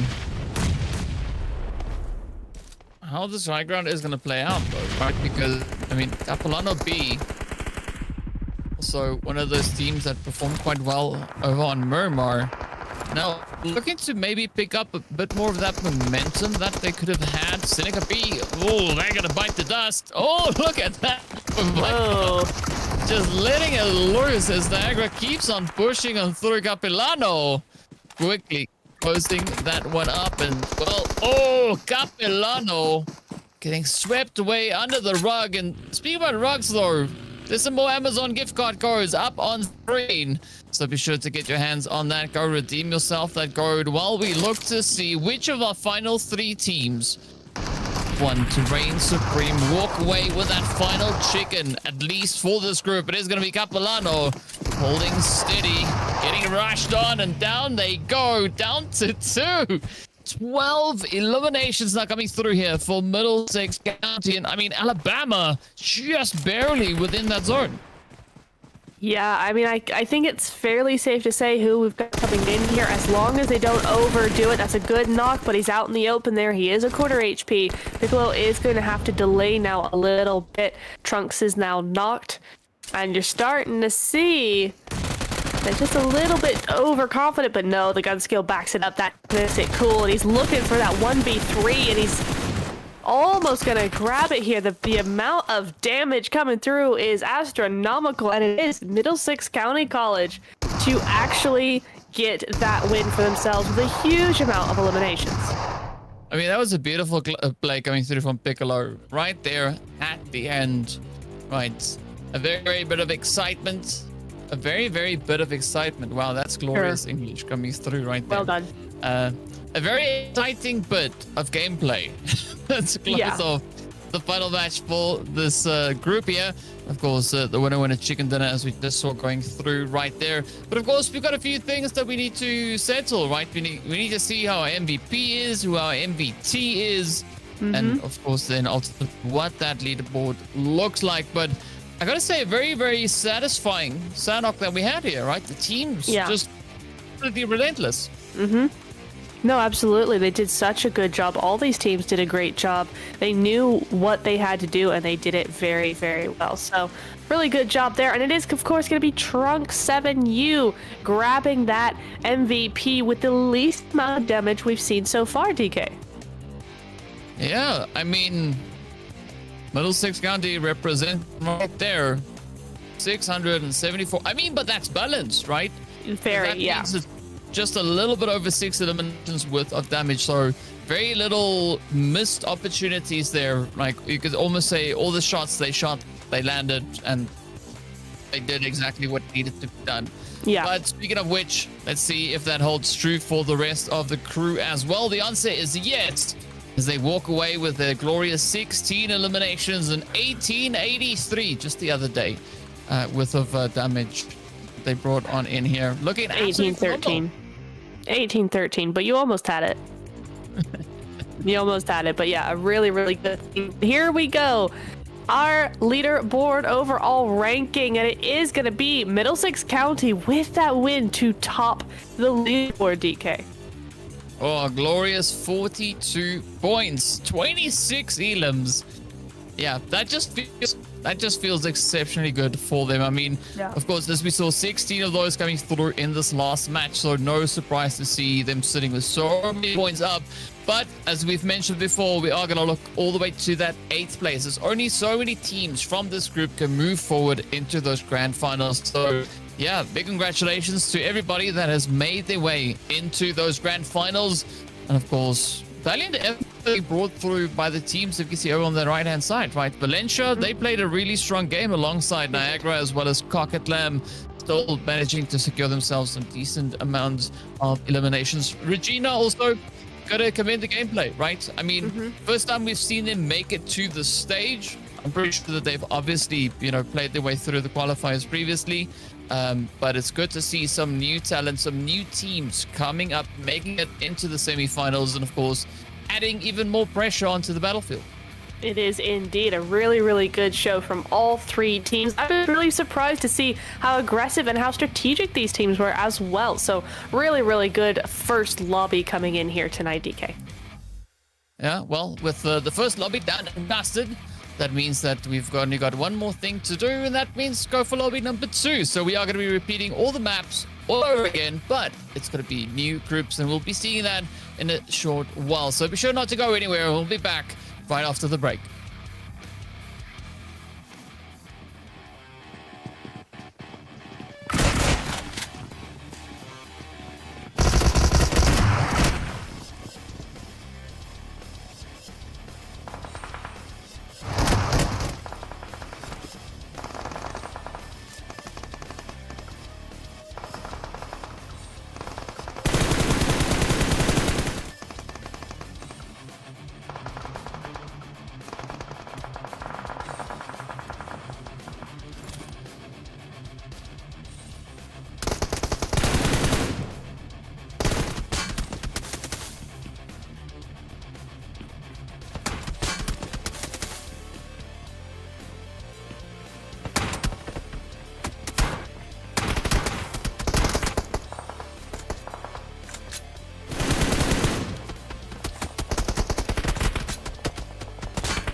Hello everyone and welcome back to the PUBG Mobile Campus Championship for North America Spring. This is Group 2 that is going to be hopping on in.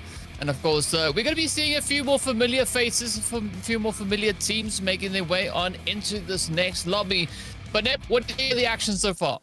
The action has been awesome, DK. I've been really enjoying what we've been seeing so far. Super excited to get into this new Lobby 2. 16 completely different teams. We get to compare them to Group 1 as well, so very excited.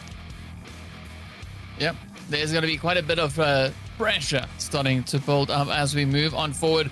Of course, here we can see the players from Hanson as well as Western U, Sheridan. We got the players then also representing for the Northern Alberta Institute of Technology. So we had the Southern Alberta Institute of Technology in the previous lobby. Now we've got the Northern group coming into this match, so that's going to be quite exciting. We got Centennial as well as Algoma, St. Clair. We got Fanshawe, Cocket Lamb in here yet again. We got Regina as well as Seneca. Hey, another Seneca team, the third one that we have. We got Georgian as well as another Cocket Lamb squad. We got Portage, we got Humber as well as State. So there's going to be quite a bit to come through in these coming few matches, and of course, as I said, a few familiar faces. So I'm curious as to how the teams are going to be looking to kind of play through the qualifiers here, right? You said before, the teams have only one of each of these matches to prove themselves, to show whether or not they can make it up into the top 8 to qualify for the grand finals.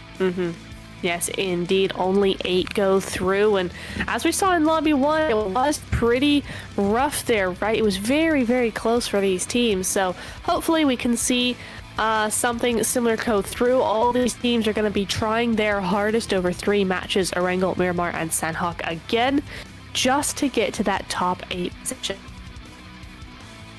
Yeah, we got to try and get to that top 8. So you've got a tried and tested rotation. I'm curious as to you've done a little bit of that rondo action, right? Yes. On broadcast. I'm curious to see how that would impact something like if it starts coming into the competitive scene, right? I think that could be quite interesting. Maybe it could come in as a bonus added map somewhere along the way. But why I'm speaking about this is because once we make it into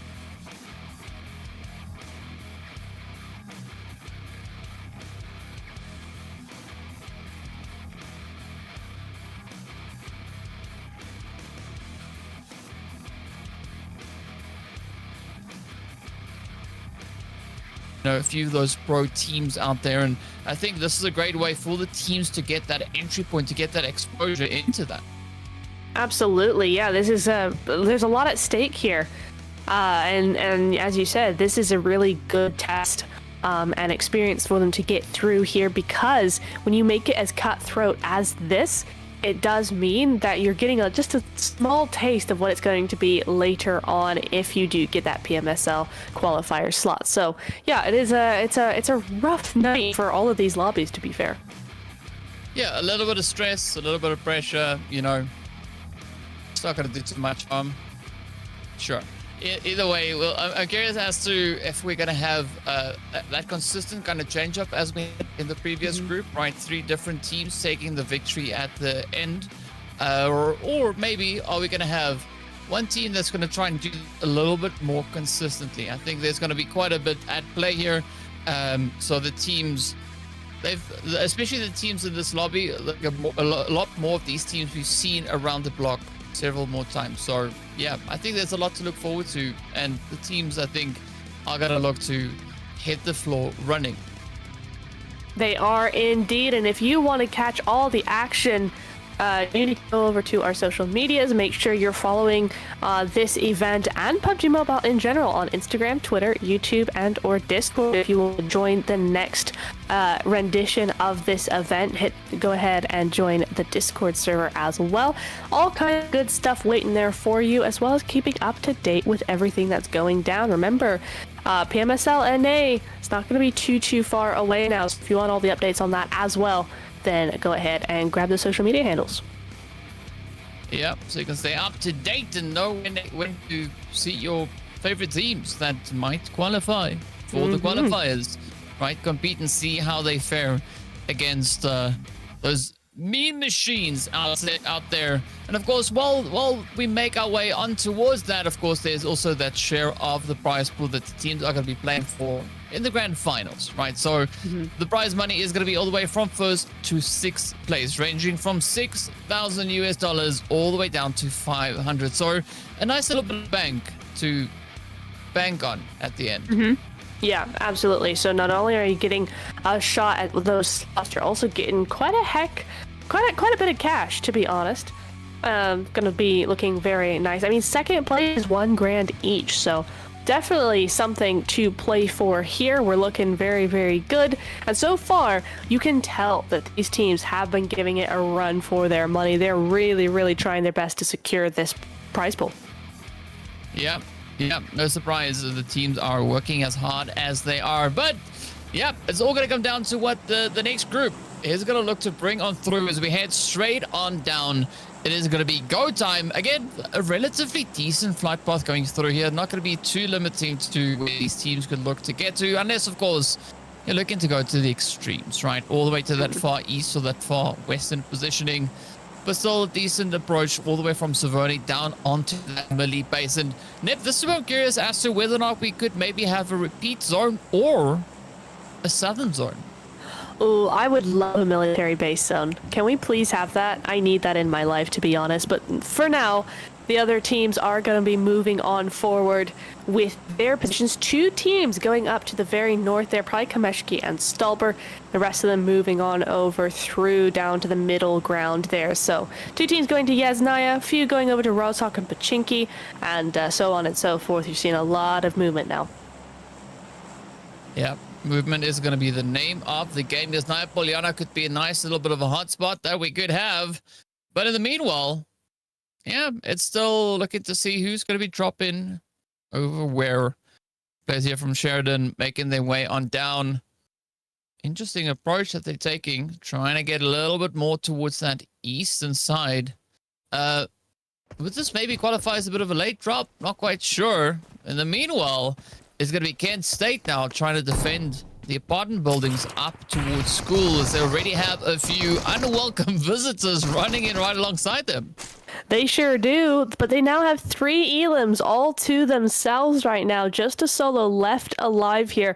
This is not the start that the opponents of Kent State wanted at all. Can't quite see who they are in particular, but they've got no elims, and they've just lost 3 of their players in the first 2 minutes.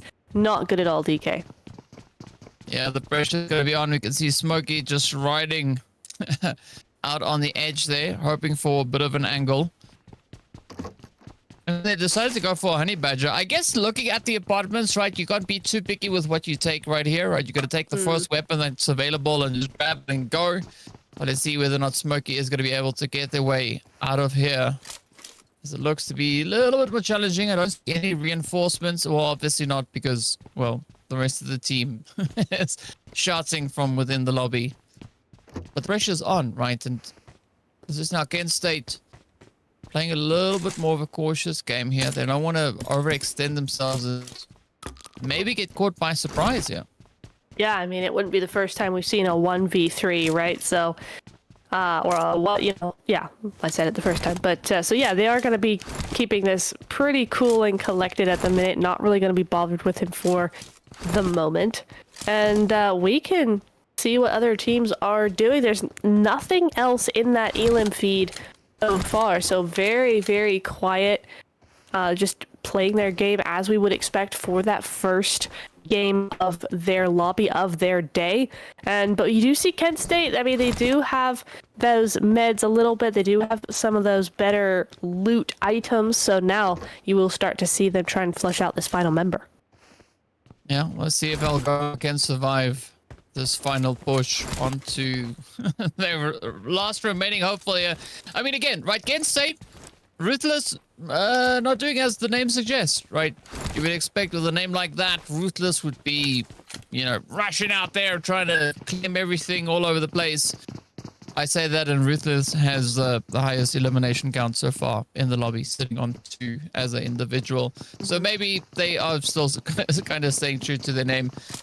But they got to clear out all these buildings. I think that's sometimes the difficulty of playing within the apartment buildings. There's so many floors, so many rooms, so many angles to be aware of. Yeah, there really is. It's something that you have to make sure that you know very, very well, because there's so many windows, so many opportunities to get yeeted out, and Smokey seems to be quite aware of those. He's keeping very, very close to that window, blocking any sight lines there, and just playing it safe. I mean, he's going to be found eventually because the other team are looting, right? They aren't going to want all those buildings to themselves, but for now, he's just biding his time. Well, while we're biding some time here, Smokey is getting ready to get rushed as Algoma might start running out of HP bars pretty soon. But it's interesting, though, that we've seen quite a few shoutouts for the squads coming in the chat, right? Oh, there we go. Shout out going to Algoma. Nice try. Gonna give it up to Smokey, right? A bit of a Smokey start, but unfortunately, it didn't pan out way that they would have hoped. But yeah, back to the shoutouts. I did see a few coming through there for Fanshawe. I saw some for Sinclair coming in. Yeah, we've not had any for Kent State, though, not from what I could see so far. So if you're here to support a specific team, be sure to show them all the love that you can find in the chat. And as a reward, there's going to be an Amazon gift card. It's going to be coming out a little bit later on. So if you stay tuned, you could get your hands on one of those. So yeah, stay glued. All right, DK, this is one of those new Bugattis. I just got to point it out. That is a gorgeous car. Yeah, mine almost looks like that in real life. Right. Yeah. You know what? Knowing you, I wouldn't be surprised. Yeah, with the flames. Yeah. Coming out the back. Yeah, because I'm driving so fast. Yeah. Goes from 0 to Mach 27 in 9 days. Yeah, Mach 27, I'd be worried. But who's not worried is going to be Hawkeye, right? Because Hawkeye can see everything coming from far, far away.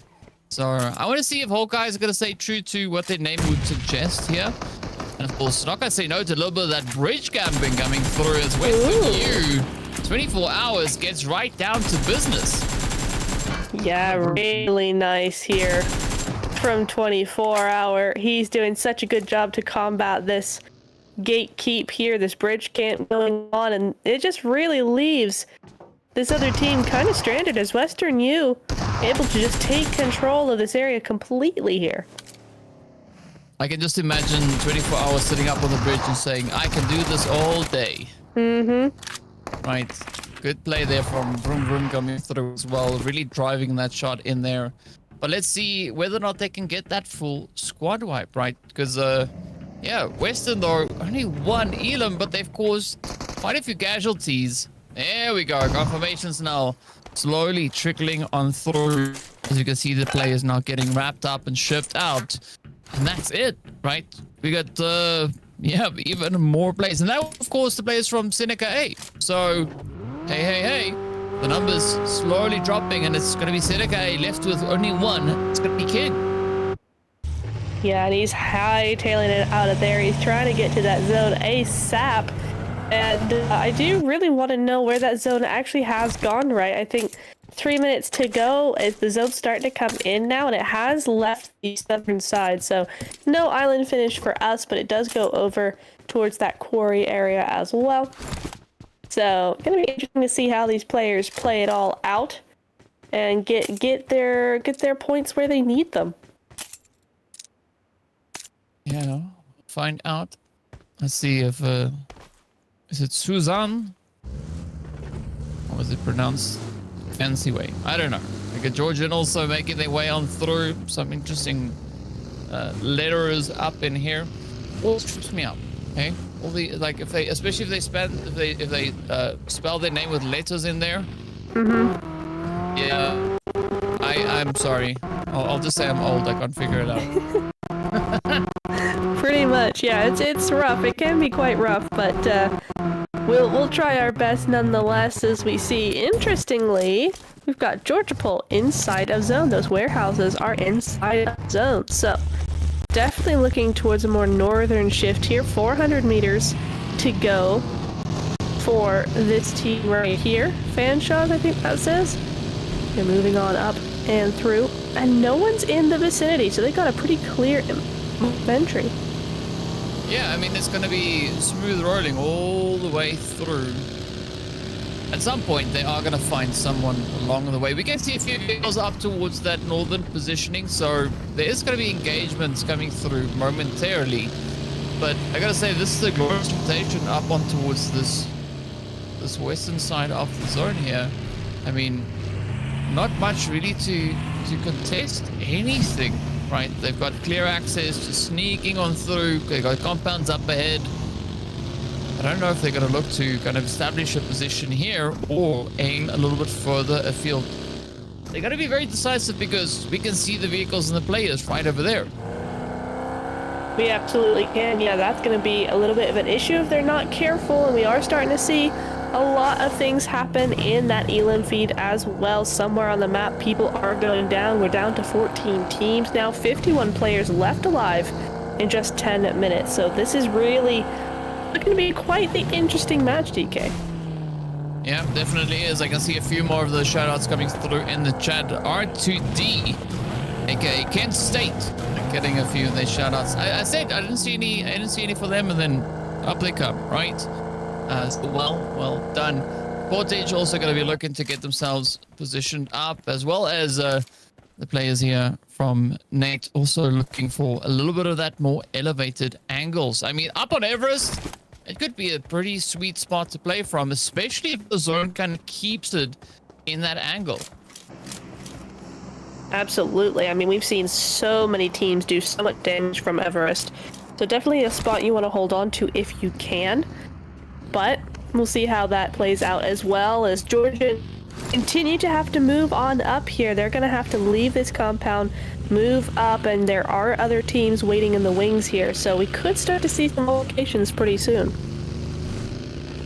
Yeah, we could. I like how where this is slowly leading to the teams up towards Jordan. I think a very decisive play, kind of just sticking to that ridge as they push further and further towards the north. But of course, they're not the only team.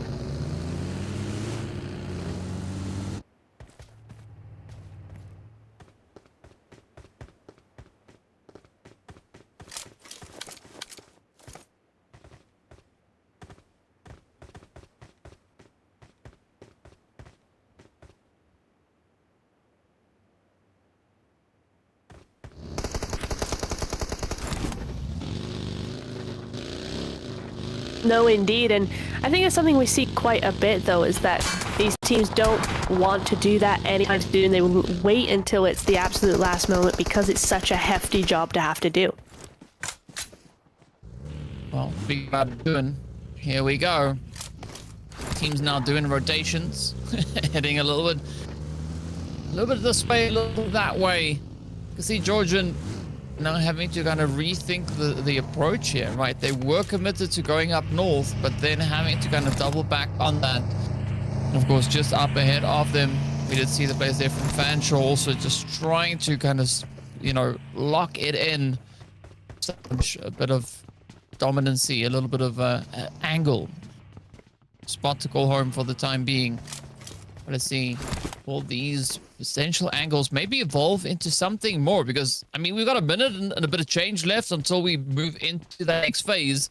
But surely the teams will start kind of getting that ball, you know, start adding a little bit of momentum to it moving forward. I mean, I would like to start seeing some of that come through here. Some of these teams, I mean, they're playing for position, they're playing for that spot in the map, but starting to get a little bit slow now. I feel like it's starting to lose a little bit of that momentum. I mean, they don't have to do anything just yet, but 30 seconds still on to until we start getting that stage 3 coming in here. I think we're gonna need to start seeing some movement pretty quick. Well, we'll find out. Cocket Lamb also just looking for a little bit of an angle to go for, all the way up towards the northern territories, right? Nice and open expanses that we have there.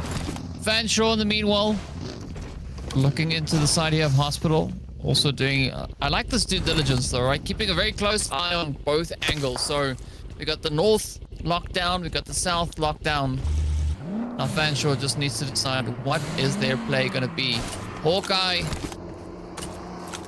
yeah, waiting to see if anything's going to happen here. Not seeing any damage. I want to see just how much, you know, Hawkeye is going to try and stay true to the name. We've got Thanos in there as well as Dr. Doom. So quite the lineup, right? I mean, Rocket, that's the one I'm probably the most excited about as I was watching, you know, Guardians of the Galaxy 3 yesterday. So, you know, it's like right there. Yeah. Yeah, it definitely is. I want to see what they've got up their sleeves, and we're starting to see a little bit of that congregating up towards that hospital area. A minute and a half until that stage 3 is officially upon us here. Looks like that we are in zone. We're definitely going for a more northern finish. And yeah, now Hawkeye's starting to do things. Yeah, I mean, I would be very impressed if Hawkeye had the crossbow and the bolts. I think that would be like sticking to the character 100%. But I guess what they're doing in hospital will probably suffice for the time being. A nice bit of a setup here. A bit of a gatekeep opportunity if well executed. But now it's going to be that pressure position as Fanshawe looks to get a little bit more restless. Looking up into hospital, looking over towards that eastern side. Shots flying in from all directions. And the timer is not going to stop and wait for anybody. We've got about just under 30 seconds left until we jump into stage number 3. And this is where the teams need to try and figure out what their next rotational pathway could be, right? Will they have a bit of an obstruction if they decide to move out of here? Or could they maybe just get a very sneaky way to just sneak out of there? Only time will tell, DK. We're starting to see a little bit more movement as that zone starts to close in now. It is going to close in. There we go. Stage 3 is here. And 200 meters to go, so definitely going over to Georgia Pole, which makes this super difficult for teams on that south side. It means now that they have to move through pretty open territory. Yeah, they will have to do exactly that. I'm curious to see at which point the teams are going to flick the switch and step it up into high gear. Still have 2 more matches to go after this, and I can kind of understand what the teams are looking to do here, trying to get a good assessment as to what this lobby is expecting of them and how to best kind of compete against that. I love this play here for Fanshawe as they decide to disengage from the compound, making that break, trying to run all the way up in towards zone. As we can see, looking at the players here from Regina, they all the way, well, almost 300 meters away from that zone. So they're going to have to do a little bit of traveling to get themselves secured. And meanwhile, Cocklam, they just pushing up to the north. We do say goodbye to Seneca. That just got ended. St. Clair just poking now into the side. And this is going to be the beauty of North George. All the teams now having to fight it out within these buildings, the compounds, the different angles that they need to stay so aware of here. But this is also a recipe for a lot of stagnation, right? Once you get a bunch of those teams into those houses, it's going to be really hard to do anything about it. But Coquitlam B taking on some nice shots over there, just trying to delay any sort of rotation from their enemies as much as possible so that they can get in as well. So you're starting to see some pretty good strats coming through here, but all eyes are definitely on that Georgia Pole area. Yeah, speaking about Georgia Pole, we are a little bit further north. As you can see now, it is Humber trying to serve a little bit of that humble pie across the way. Maybe not really, but I mean, I guess it worked out quite well. And that one, it's going to be Dollar just lying in amongst those rocks. Of course, representing for the side there, I believe that's Coquitlam. So the pressure is on here, right? Humber trying to see if they can find a way to maybe provoke a bit of a play, a bit of a push, a bit of an angle, a bit of something as we are creeping closer and closer to stage number 3. And we still have 13 teams left, and I can see, of course, the shout-outs going crazy in the chat for the teams. Everybody now. Georgian also getting a bit of a shout-out there. coming through. Sinclair still popping off. Speaking about popping off, Eagle getting spotted there. As the shots just head up in their direction. I mean, North George Neb just getting more and more congested at this point. It absolutely is, and that's what happens when you have 13 teams still alive after 20 minutes of gameplay. 47 still around in Stage 3, most of them full squads, and yeah, this is where it's really going to start getting dicey.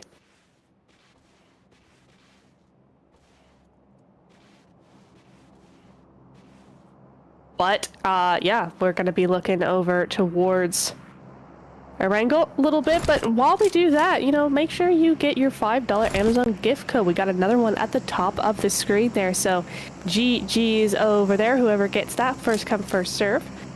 But some good stuff to look at. Oh, as the zone moves away from Georgia Pole, it is gone for good now, and all these teams that set up here have to move, not by much, but by enough. So St. Clair and all of these teams around now have to move out, and this is where it's going to get really, really dicey. I think especially in Clair, this could be an interesting angle to try and play off of, because they've got so many teams that well, that's definitely going to come rotating up alongside them, right? So I think Coquetlam, Sinclair, this could be quite a bit of a position to try and lock down. As you can see, that is now exactly what is starting to pan out here. I mean, whoever doesn't get picked up by Sinclair, Coquetlam could be trying to do a little bit of that cleanup as the teams look to wrap around, and this Western shift is going to prove to be quite a bit of a challenge. Things are not going to look easy over on towards this eastern front. I mean, 12 teams all have to try and kind of just, well, find a spot, right, I guess, moving into this. Because he can stay also now quickly just dipping up that southern side as they rotate up along the road, looking for the next spot to move into. Sinclair just trying relentlessly to find a bit of a play over on towards Sprints, but not getting it in just yet. Yeah, no angle just yet, but he does hear that vehicle going, so he knows he's there. He's waiting for that shot to appear, and yeah, it's getting really, really tough for all of these teams now. St. Clair on that very, very edge. It's not looking good necessarily when you've got a lot of the teams all looking at you as well. You could see SF up there at the top as well, in a great building further into zone, looking much, much better. Well, not a lot really happening over on towards this eastern front. I was expecting the teams maybe to, maybe dial it up to like 7 or 8 somewhere along the way. But time will tell us. We've got about 30 seconds and a bit of change left on the clock to see what the teams are going to be looking to bring in on next. The action now starting to pop off. Ooh, up comes the push across the bridge. Great spot here for Akash now, just to lock it in. Part of the welcoming committee. Welcoming these squads in with open barrels and hot scopes. Centennial is going to be the next team to make their way back. 11 now remain. But things not evening up all that much. Just right, Hawkeye still alive. Well, he was, and then he goes by as they run straight up into the lobby. And now the numbers starting to dwindle. Vroom vroom. Also getting eaten up there by that blue zone. So let's see whether or not Akash can maybe keep himself and the rest of his team going here. Well, exactly, and this is where St. Clair and teams like them need to move right now. That is starting to happen over into those buildings, and now a northern rotation would be best for St. Clair if they can regroup, but I'm not sure that's what they're looking for, right? You certainly see Strand here looking for those nades, looking for those finishes, those third-party opportunities there, neglecting the zone completely. Well, the zone being absolutely brutal, but in a way that we love to see, right? Forcing the teams now out of the city, out into the open. They have to go out into the fences. And I think this is where the rotation could be absolutely devastating, because move up quickly, you get spotted, your vehicle goes boom, and that is the end right then and there. So I think you got to be a lot more calculated with how you look to get yourself out here. I mean, Sinclair, you can see them eyeing the edge there, right? Trying to kind of just creep their way through. And let's see if that maybe be the next play up into the zone. It's definitely the one they seem to be going for. The time is now.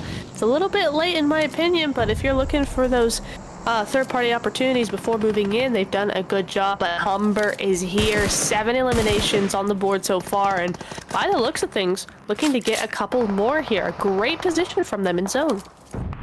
Yeah, I mean, they've not had to move all that much, really. Right? They already had a position up on the hills. Now they can just look to lock it down. So a little bit of that dominance across the way. Damage, 24k. Not at 24 just yet. Currently at 623. So slowly but steadily climbing its way up to that number. Let's see. Could this maybe be the game now for Humber to try and show a little bit of dominance here? They've got quite a controlling angle. Dr. Doom hitting Control Alt Delete on themselves right there. But look at the spray now just lining up so beautifully here, as we do see Fanshaw also now making their way back to the lobby. 8 teams remain as Portage will follow hard on their heels. Sinclair not trying to pick up the pieces. It is going to be only one of their players down, as Manny could still quite easily get picked up, but things not looking too great there for 24 hours up on the opposing side. No, indeed, that zone's going right down to St. Clair here, and it's their game to lose, but what a fight it's going to be to win it, right? Because you got so many teams all looking down on you like that. Very, very difficult. But for these other teams, it's entirely possible to do this, right? There's a lot of cool ridges. There's a lot of places where you can get the surprise on those enemy teams next to you. So we'll just have to wait and see, particularly how these 3 teams from the Northwest will do things. Well, up comes the push now. It is going to be Nate trying to sneak their way on through. Humber, I love this confidence that they're showing here. Not going to be budging anytime soon. But they're going to have to at least move their focus or shift their focus a little bit more to getting themselves closer to the edge of zone. Because I think that might be an absolute priority here. 24 hours now going to be looking to take the long, long way through. Levels also just trying to find a bit of an approach. It is going to be the players from Sinclair now just wrapping it up. We just say goodbye to 3 more teams. Western went out. We did see the players there from Kent also making their way out of here, and down to the final 5 remaining crews. Who will be the next one to get taken out of here? Sinclair, though, gotta say I like this position for them. Right? Ease and control that they have of the zone. Yeah, they played this very, very well. Look at that spray going over onto Humber. Humber getting just humbled there, as the zone has not gone their way for sure. They got very busy defending themselves against the team behind them, and they didn't have time to look at the team in front very well either. So really, really good work here from St. Clair. Great spread now. We got a 2-2 split going on. Okay, they have 1 down, but okay, 1-3 split. 1-2 split rather. Still really, really good in terms of control. Yeah, I mean, what are numbers, right? Just things we shout out every now and again. But speaking of which, the numbers are looking pretty good here for Humber and Sinclair. Both teams sitting on double-digit figures. And I want to see how far they can look to push this. Is that Sheridan that we still have in there? The orange speck over there? Yeah, I believe that could very well be Sheridan. Making it up into this late stage of the game, but not getting any elimination points so far. I mean, talk about rather just, you know, surviving and riding out the storm. That is what we see coming through there from the side of Sheridan. Beautiful nades onto the players of Humber as Sinclair look to cause a little bit of that devastation, rushing on forward full, sending it, trying to find the last few contestants standing between them and a potential victory, as Humber will have to go out in 3rd place. 14 eliminations now for Sinclair, and Sheridan making it up all the way up to 2nd place, but not a single elimination. Yeah, I mean, it's not going to last that way for very long. Either they go out here or they do that 1v4, but they will go out to the play zone, denying that point as well. And it is going to be St. Clair grabbing that win, stormhousing that win through, and getting all the points they needed. A GG is going over to them for this game. It's almost like Sheridan also tried playing that objective in the game itself, right? Where you got to try and make it all the way to the end of the match without doing any damage. Yes, the nearly impossible task, that one. But yeah, well played though to Sinclair. Again, bagging quite a few of those eliminations coming through and really setting quite a bit of a standard as to what we could be expecting to see coming into the remaining matches here today. As we know, there's only 3 games for these teams to try and secure themselves all the way up into the top 8. Only the top 8 move forward, so the pressure is on. But yeah, now we know who our who our chicken dinner team is. Our MVP, of course, is going to be right over here. It's YIC. Nice. 6 elims, 620 damage. Not bad, not bad. And I think that's pretty telling of how the lobby went, right? Everybody was very chill, very calm. 620 damage is the right amount of damage for those 6 elims, right? But at the same time, you can tell that he wasn't going all out there. You can tell that definitely this game was all about the strategy, keeping it under wraps, and just playing as a team. Yeah, of course, that was a 1 from Humber, securing the glorious count there, but it's going to be Sinclair walking away as our MVT, the most valued team for this game, i.e. the team that did the most eliminations and damage. Look at that, 2,036 damage. Back in quite a bag full of treats there, and of course 14 eliminations to go with that. So a very impressive plays, very impressive performances, but that was only match number 1. We still have 2 more to go.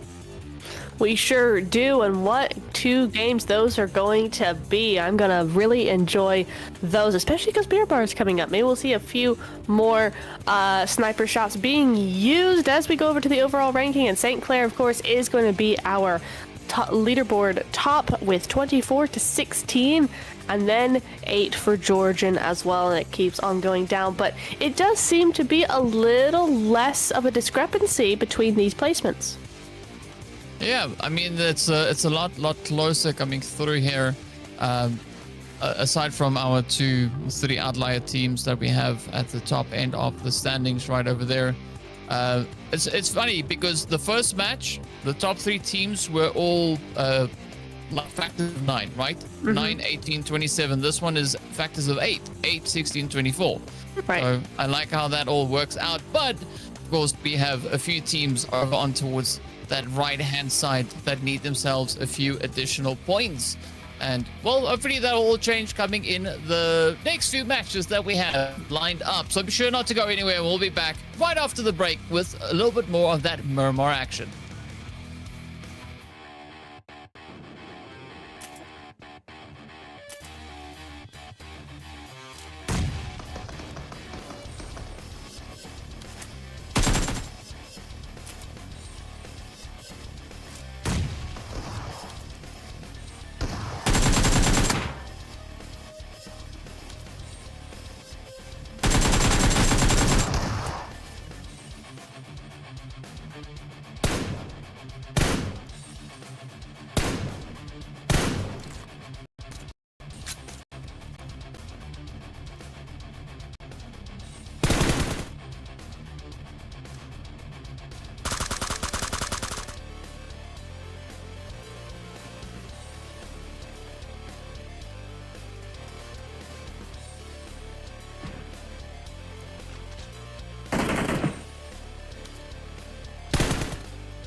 move into match number next. Of course, game number 2. We are heading into the desert to see what our teams are going to be getting up to. It's going to be Miramar. It's going to be a great opportunity. And I think after a challenging play like we had over on Erangel, moving over on towards that far western side, just outside of Georgia Ball, it's a bit of a tough spot. So I think Miramar is going to be a lot kinder to these squads. Yeah, absolutely. I think there's going to be a lot more room for these squads to get to. The zones might not be as nice, but, you know, like we said, there's a lot more room to just do things. So I think as long as they play that okay, they should be fine. I did see, though, DK, a lot of teams leaving it very late to start moving forward to the next zone. So I am wondering if that's something we're going to be seeing in the next game as well. Yeah, that'd be an interesting one because, I mean, especially a map like Miramar, if you leave that map rotation a little bit too long, the distance that you have to cover to get in becomes pretty crazy. So yeah, I'd like to see maybe a little bit more of that proactive play. Who knows, maybe the teams might decide to change up the whole approach going into this next match. So a lot is going to be said and delivered and shown as we make it into our second to last map here for today. Of course, for this group, it's also their second chance to secure those much needed points. And it's all going to come down to what they can bring on through. Any predictions that you have with regards to flight path or zone or anything nice like that? Honestly, I think it's been very random so far. There's not been a whole lot of predictability in them. So I'd like to see maybe going down to Los Leones again, or maybe even down to Chumacera or something like that. But I'm not really sure. I think I'm just gonna be happy with whatever comes our way. They could be an approach that works, I guess. So yeah, or maybe even something a little bit more to the extreme, right? Taking us over towards that that eastern side. I'm not gonna say no to that. True. Right. Not the 2 islands, not that far east. But just a little bit, you know, more towards the eastern coastline. I think that could be quite interesting. But of course, well, it's all going to be a gamble, right? We got to see what the PUBG gods decide and where they want that zone to go. RNG is the name of the game, and whether or not you can find yourself in the right angle, the right positions, will be left to be seen, I guess, at the end of the day. So yeah, so far, I mean, not an exceptionally insane bit of gameplay that we had in the first match, but hoping the teams are going to be looking to ramp that up as we move on forward. Because of course, also, right, Sanhok is coming. Yeah, it's coming. It's coming. It's not long now, and definitely something that you got to gear up for, right? So you're quite right. They should be using this Miramar as a chance to build that aggression up, because they will need it coming onto Sanhok. Yeah, I mean, as we've found out ourselves, you know, just immediately switching on aggression on the battleground, it's not that easy, right?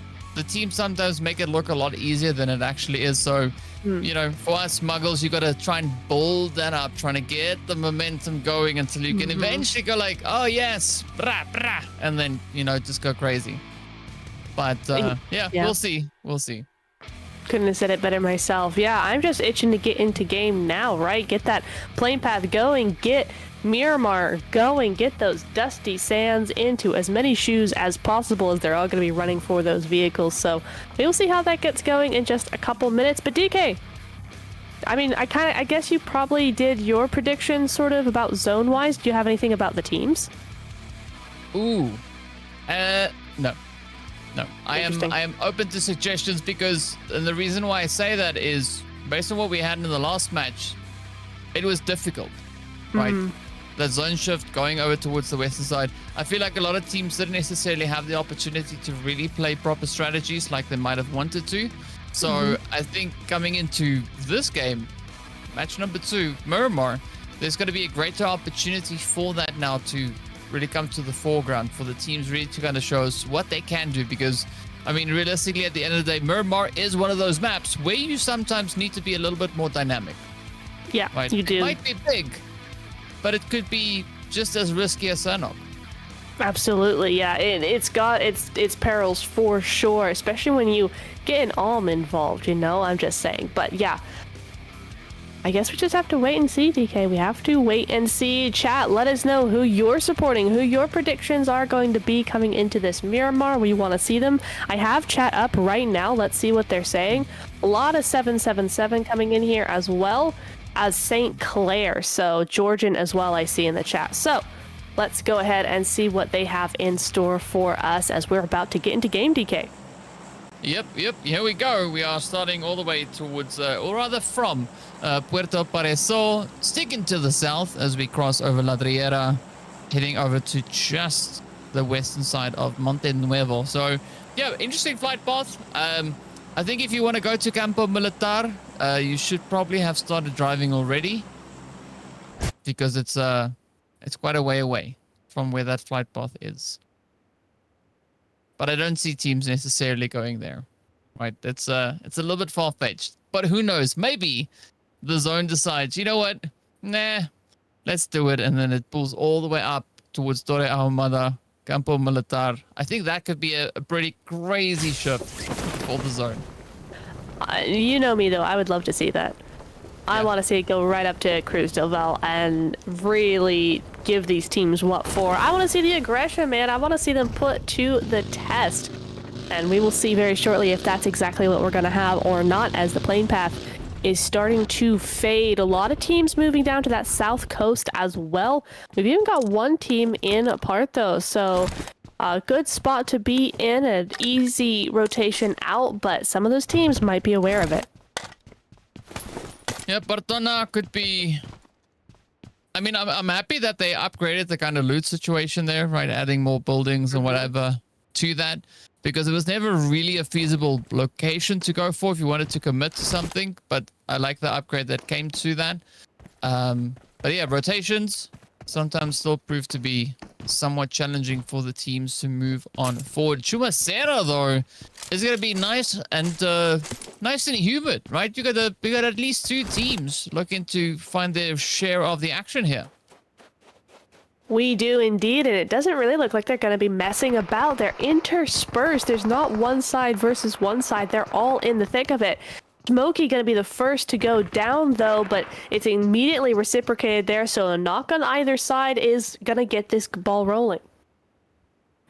But it's interesting to see Algoma finding themselves in the hot seat yet again, right? This happened to them in the first match, where Smokey was the last one to survive for their team. And now, Smokey is the first one.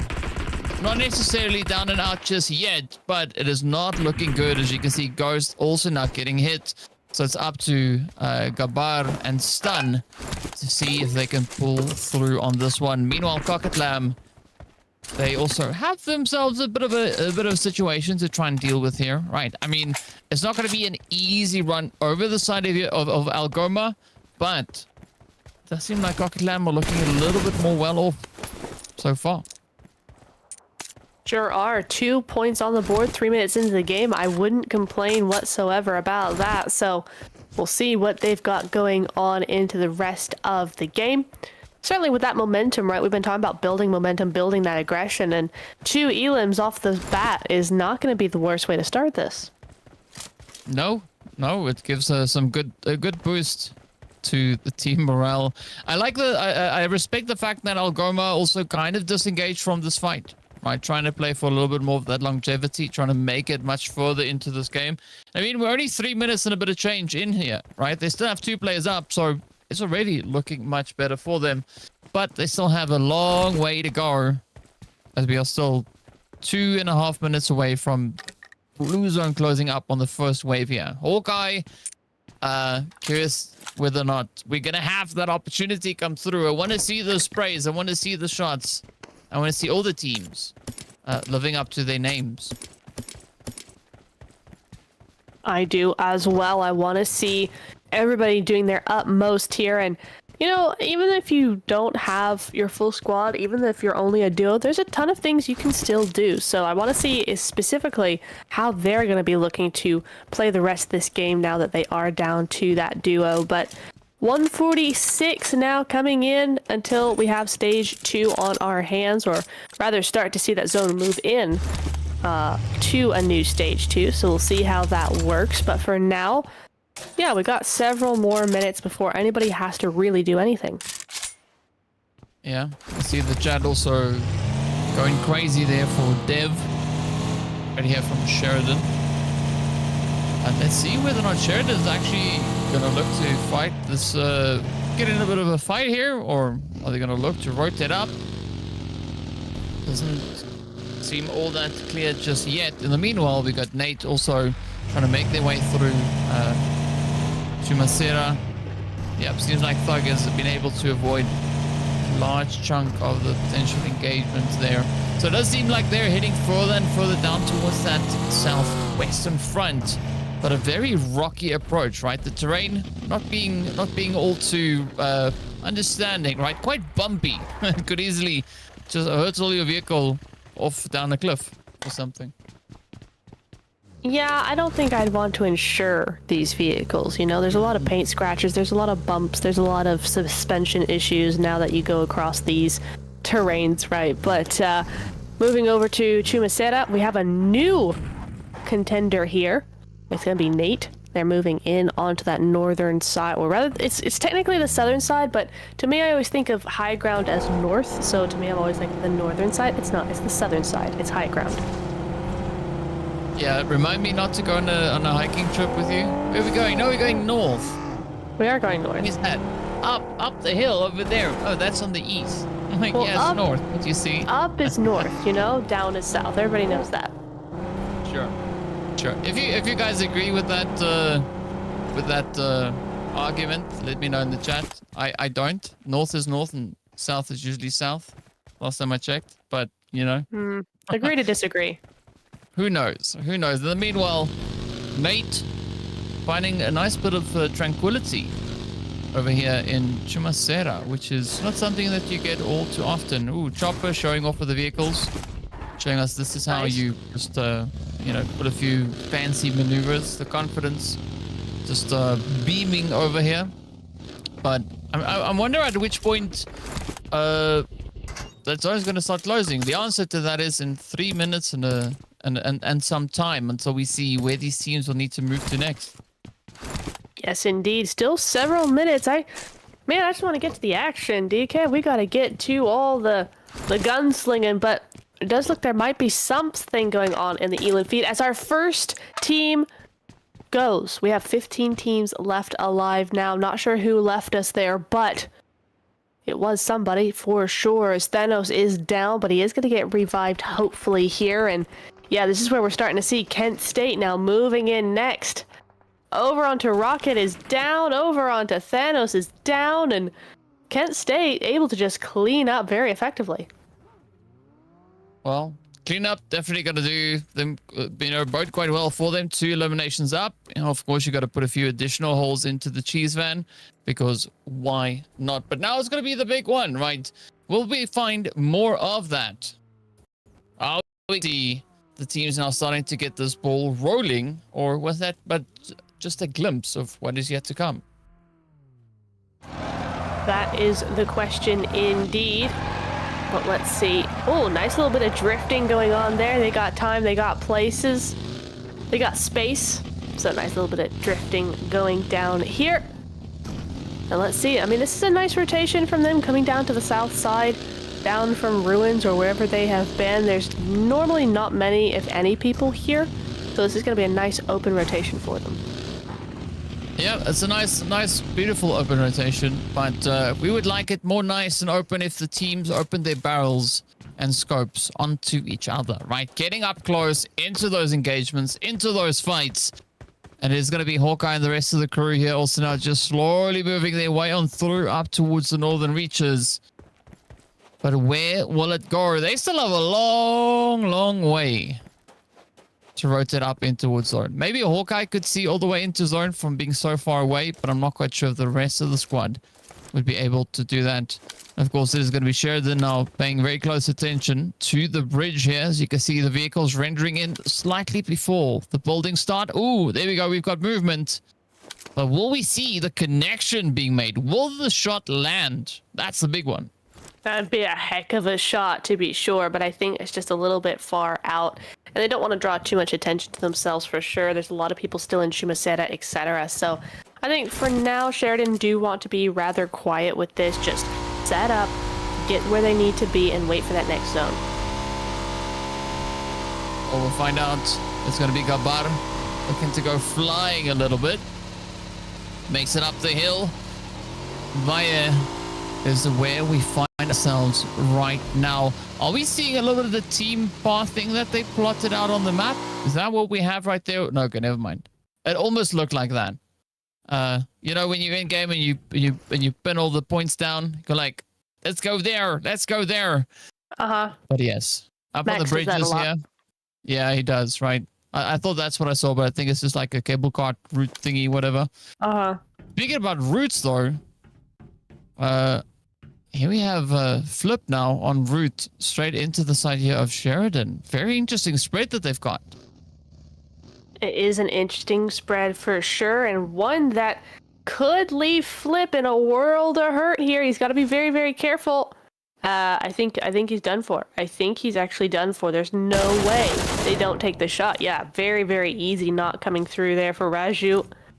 And that's going to be the flush immediately as possible. The rest of his team, they are going to take some suppression shots as well, but I just don't know that they're really going to be able to... oh, hang on. Yeah, they're going to be able to do nothing against that. What a spray coming through there. Nice, tidy little headshot for that second knock. On a QBZ, no less. That's a hard weapon to use 6 times on. Yeah, I mean, well, first stick 6 times, then as you said, the QBU, that's QBZ rather, quite a bit of range. Oh, look at that.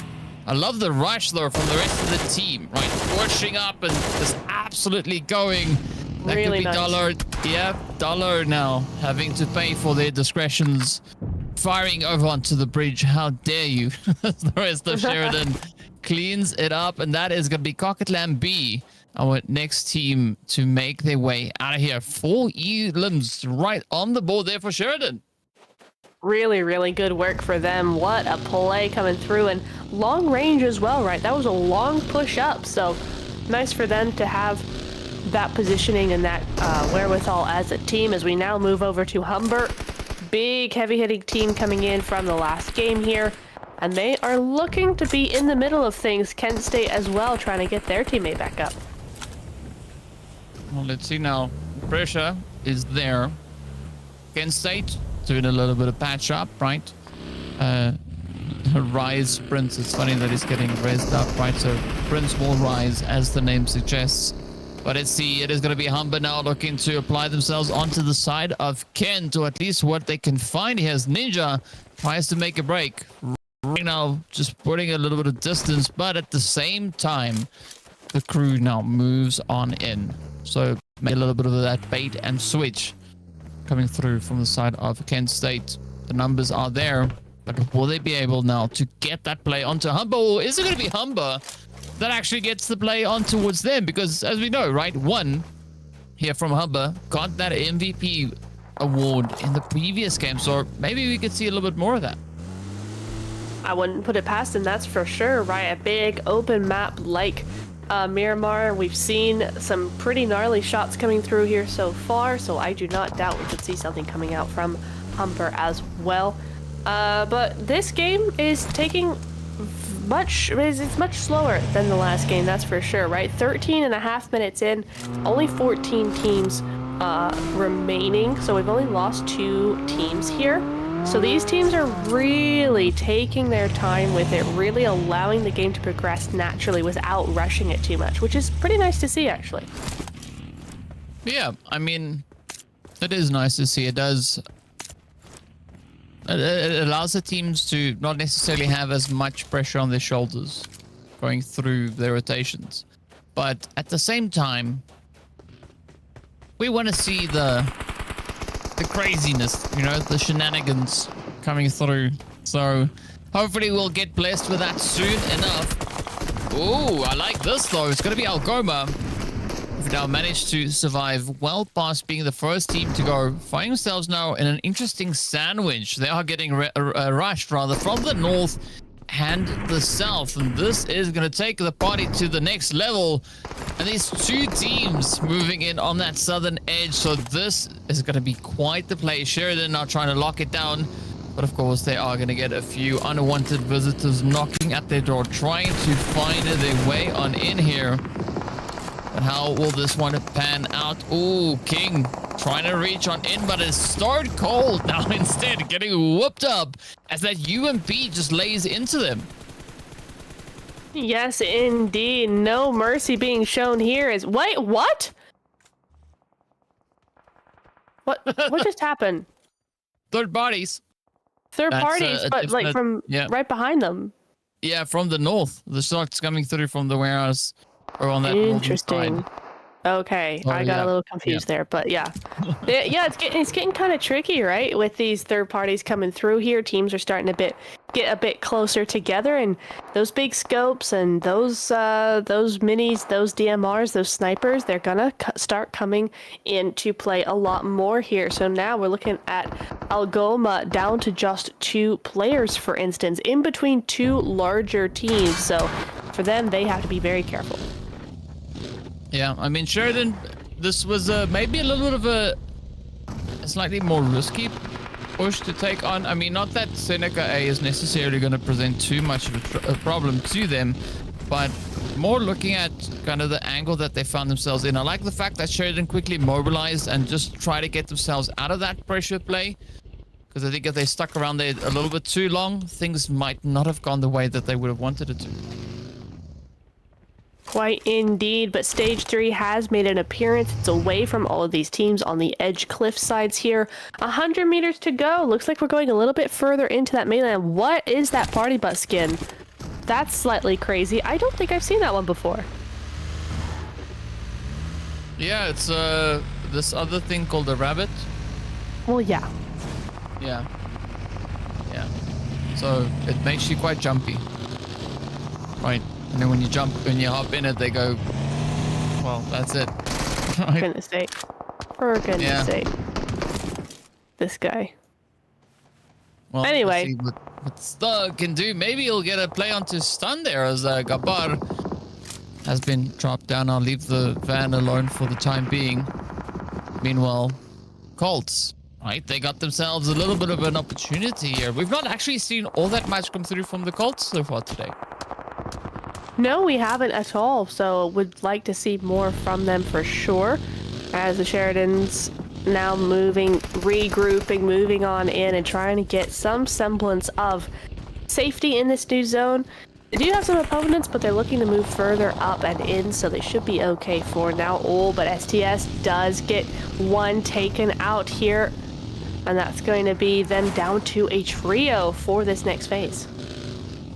Yeah, it's good for Centennial to look to step it up. The previous match, of course, they were one of those teams to make a stop over at the donut shop. So, you know, we want to see some more come their way. Banshaw also find themselves in a very similar building as we just had there. Again, not making any major crazy plays just yet. Western U also very, very close to them. So I think once the ball gets rolling here, things could actually take quite a bit of a turn. And Western U only coming through with a 3-piece for this match, right? Only 3 players in this lobby. So we want to see what they can do with these reduced numbers. But Sheridan so far looking pretty decent. 7 eliminations up. That's a big number coming in here with only 14 teams remaining, right? So they've done a lot of work picking off solos here and there. But it is going to be a crate / a Los Leones finish here. And that's what we kind of were talking about before this game started. So it's going to be a lot of compounds. It's going to be a lot of mayhem coming through here. And this area, this sort of crate area of Los Leones is one of my favorite spots. So a really good position to see in a zone finally. Yeah, that's all going to be down to how the teams look to play it out as we are slowly making our way up to stage number 4. You see the colors moving this way and that. It's going to be Mr. 5. We'll go with that. Mr. 5 keeping a nice angle here. Practicing a little bit of that parkour, which one does, right? You gotta make sure that you're ready to go, especially looking at all the rocks and boulders that you could be looking at coming into those later few stages of the game. But for now, it's just running out in the open. Listening for them vehicle sounds as we can see them now starting to pull on up. And this could be yet another opportunity as the zone sends up not too far away from here. But it's only stage number 4. Still a long way to go and still so much space available in this area. So much space, so much time. These players, these teams are really taking their time with it. They are milking this game for all it's got. And honestly, that's a fair approach. You've only got 3 games to make your mark to get through to those finals. And, you know, it's not very many at all. So you're really trying to make sure you get as much as possible out of each and every game here. Sheridan certainly doing that. 7 eliminations, as we said earlier. The rest have a little bit to catch up with, but as you start to see now in stage 4, there's a lot of teams in this area. Those elims will start flying in. Yeah, and of course the team feeling a little bit of the heat off in the distance there is the players from the side of Portage. So let's see whether or not Portage could actually find an opportunity to just reestablish themselves, right? They've been brought down to, I think, a 3-piece, as we saw 2 of the players on the front there, one coming up from the northern side, or as Nep would say, the low ground. All right. And here we have Humber getting ready for a little bit of a something damage, 24k. So far, only sitting on 77. Ooh, almost jumping all the way up to 200. Finding quite a bit of devastation at the expense there of 777. Look at these plays. Georgian, now Zeus up on the roof. Looking to get a little bit of that thunder, a little bit of that lightning action popping off right here. Good vantage point, right?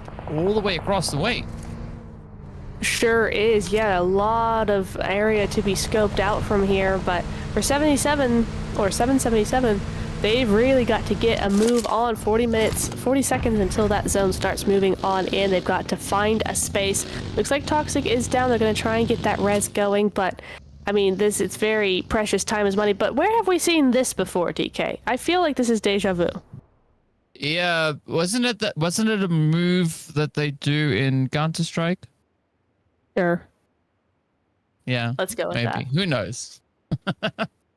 But in the meanwhile, Western U, though, they had a little bit of damage dealt into them as we saw earlier, but they still managed to keep themselves well out of harm's way, still rocking the full 3-piece that they brought in here.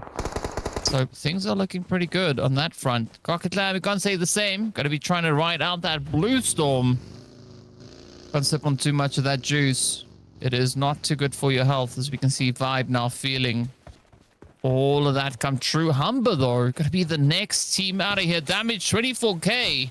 Unfortunately, not being able to maintain those crazy damage numbers. But with that, down to 13 teams, right? Still a decent way to go. Yeah, still quite a few to go, but 777 look like they might be getting taken out bit by bit here in that Elam feed. There's a lot falling and going on down there. Yeah, Sheridan, though, they're going to be the next team to fall. Or surprising, rather, to see them go out so quickly like that, but they got a fair amount of Elams nonetheless, so it's not too bad here. St. Clair looking to be the next team to gatekeep now as we move straight over to these, what are these called? Water bins? Sure. Those things, the round things. those things where the stuff goes in and the other stuff comes out, and then, you know, things happen over there. It's actually more of a sewage plant, but sure, we'll go with water bins. I guess that works as well. And speaking about working, the players definitely doing a lot of work, as we've said goodbye to a few more players. But we did see Sheridan go out, and if you remember, back in the previous match, they got second place. Right? They didn't have any eliminations. This time around, they had eliminations, but I'm not quite sure if the placement points would go alongside with that. So, interesting approach to getting the job done here, trying to get those points on board. But in the meanwhile, Western U still playing a very, very cautious game. I'm almost envisioning like a bit of a ventriloquist play, right? Throwing the voice over to the side saying, "I'm over here." Having the opposing players look in the wrong direction while trying to sneak in a bit of a cheeky play. Speaking of cheeky, though, look at this. It's going to be Centennial locking down the approach. Goodness me, yeah.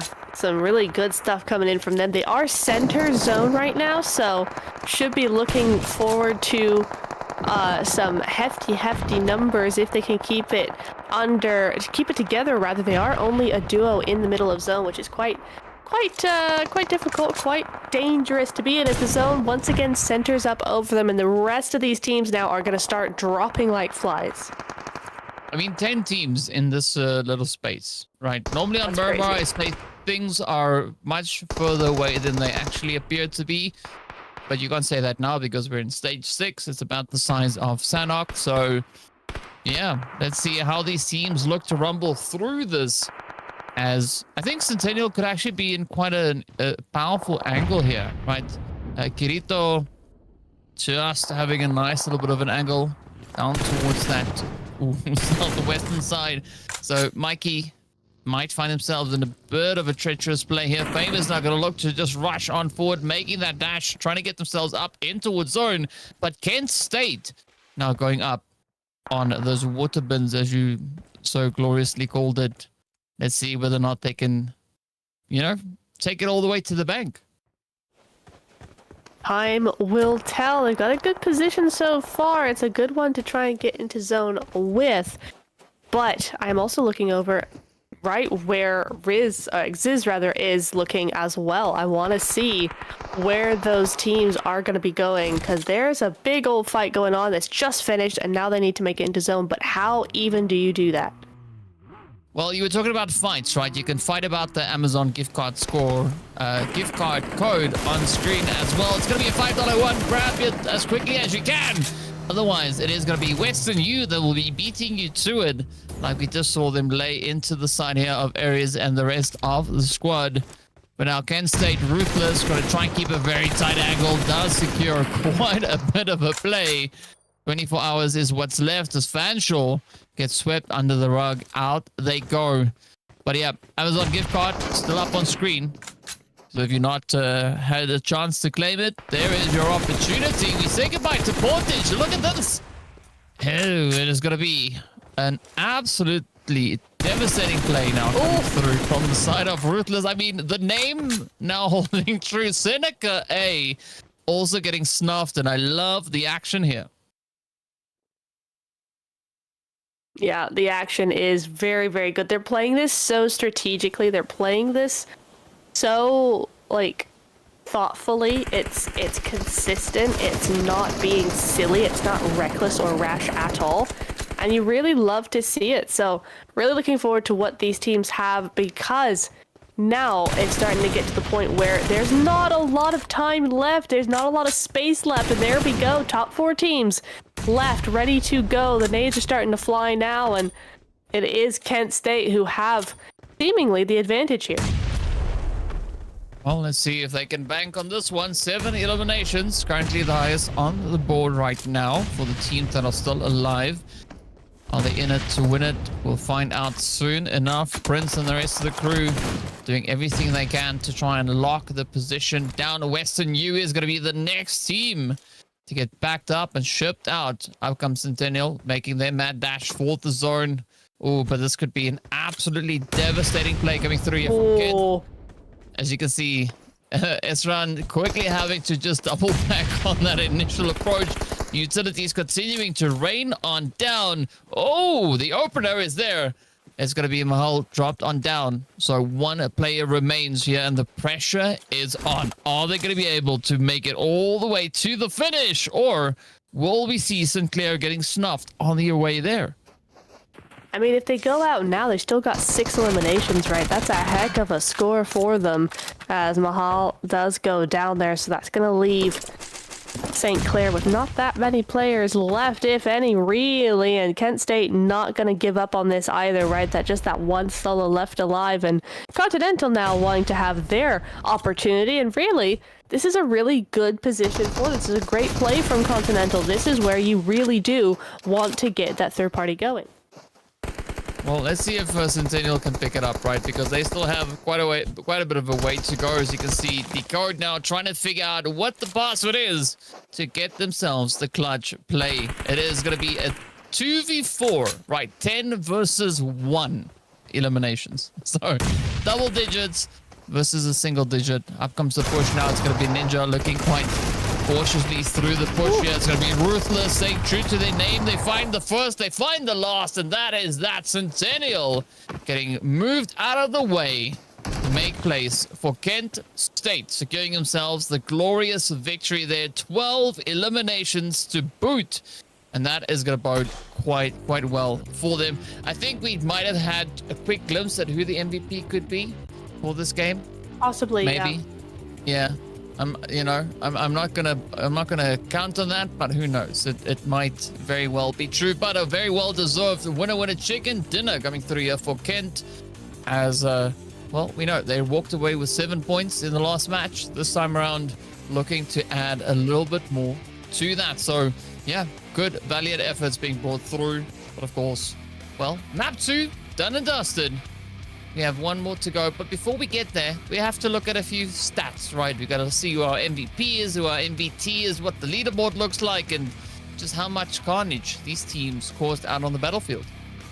We do indeed. Looking forward to seeing those numbers, because as we kept saying throughout that game, right, it was a very sort of slow, methodical game, but at the end, those points started racking up a lot. So I think the average damage and average elims are going to be quite evenly spread amongst these teams, but I am interested to see who that MVP really is. Yeah, that's going to be one for the books, I think. Maybe, who knows, right? We did see some hefty numbers being brought up in there, but of course, why do we have to keep guessing if we can just find out the answer? Answer is Ruthless, as we have it right there on screen. So well played to them. Of course, that is all the way from Kent State. And no surprise, looking at what Ruthless was doing at the end of the match, right? Just being, well, ruthless, right? Doing quite a bit of damage. Again, not finding so much, only 700 damage with those 5 eliminations. So it does put the conversion rate on very even ground. So again, also not a lot of that wastage, very accurate with the sprays. So we gotta love it. And of course, does that carry over for the MVT? The answer is yes, it is Kent State being the GOAT in this one. 12 eliminations and 2485 with regards to damage. Again, a very hefty number when it comes to damage. It sure is. I mean, that's a huge amount of damage for 12 eliminations as well. So they're definitely picking off some stragglers where they can as well. But it's just what happens when you get to that South Los Leones finish. When you have those end zones, everybody knows that is where it's really going to be the best bit. Well, we'll find out soon. But now, right, we are going to be taking a look at the leaderboard in a bit, right? So we're going to have, because there was so much that happened in this past match, right? Some astounding numbers. We are going to take a break and then come back and we'll take a look at what those leaderboards are. So be sure to don't go anywhere. And of course, yeah, last match is coming up.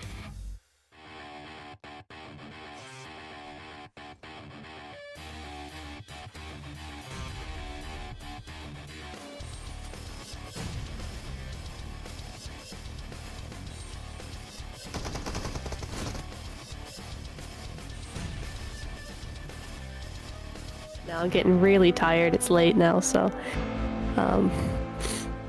one more game and then bed.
Hi everyone, I'm Leon, the Home Butler.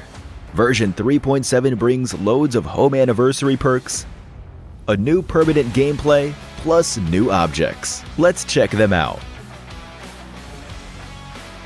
First, this version marks 1 year since Home launched. Go to your home and complete the rookie tutorial to claim a free object set of your choice. Increase your home level to get even more awesome object packs. During the Home Anniversary celebration, you can also get a Home Anniversary pack, trade with the limited edition Mysterious Merchant, and more. Also, be sure to check out the new Find 4 gameplay. Use home coins to buy a game table and place it to start playing. Find 4 supports 1 to 2 players. Complete its missions for awesome rewards. Invite your friends to a game now. Finally, there are 2 new home styles to look forward to: Oasis Villa and Charming Cafe. They'll become available at different times. Get the new home items from the Home Shop or Lucky Spin. A related perks event will also be available in the Event Center to help you build your dream home faster. That's a wrap for the main home updates in this new version. Come try them out. If you have any suggestions, be sure to let us know in the comments. See you next time.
The Golden Dynasty has returned to its former glory, and so too have the weapons their warriors once wielded. The most powerful among them is the Reversal Blade, forged from the Temporal Sands. The power to reverse time is at your disposal when you wield it. It restores crates so you can open them again, and restore a vehicle's health, fuel, and tires.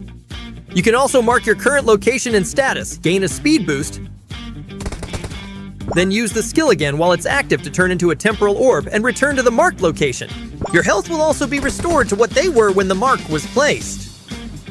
And that's not all it can do. Find a forging station while you're in a match and place the Reversal Blade onto it along with upgrade materials. After a while, it will be upgraded into an Advanced Reversal Blade. Other players can attack while you're waiting, so be extra careful. The Advanced Reversal Blade provides a bigger speed boost and shorter cooldown, and it has a special rewind ability that can only be used once per match. If you're knocked down or eliminated while the skill is active, you'll immediately be brought back to the marked location with your health and energy restored to their previous state. When this ability is triggered, the Advanced Reversal Blade will break and disappear. The Reversal Blade's powers make it always useful in battle. At the start of a match, land at the Gilded Palace or Eminence Courtyard, where there's a higher chance of finding one. Then collect upgrade materials as quickly as you can. After getting a Reversal Blade, use its rewind ability to collect supplies from crates twice to gear up faster. When you have everything you need, head for the nearest forging station to upgrade your Reversal Blade. Then you can get around the map in a vehicle and use it as cover. Because even if it gets destroyed, the Reversal Blade can restore it.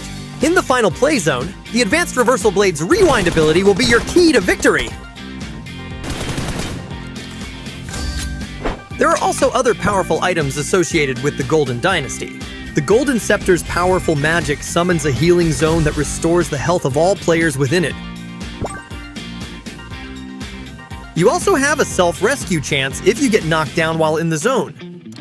The Golden Scepter can be used 3 times, and there is a cooldown after each use.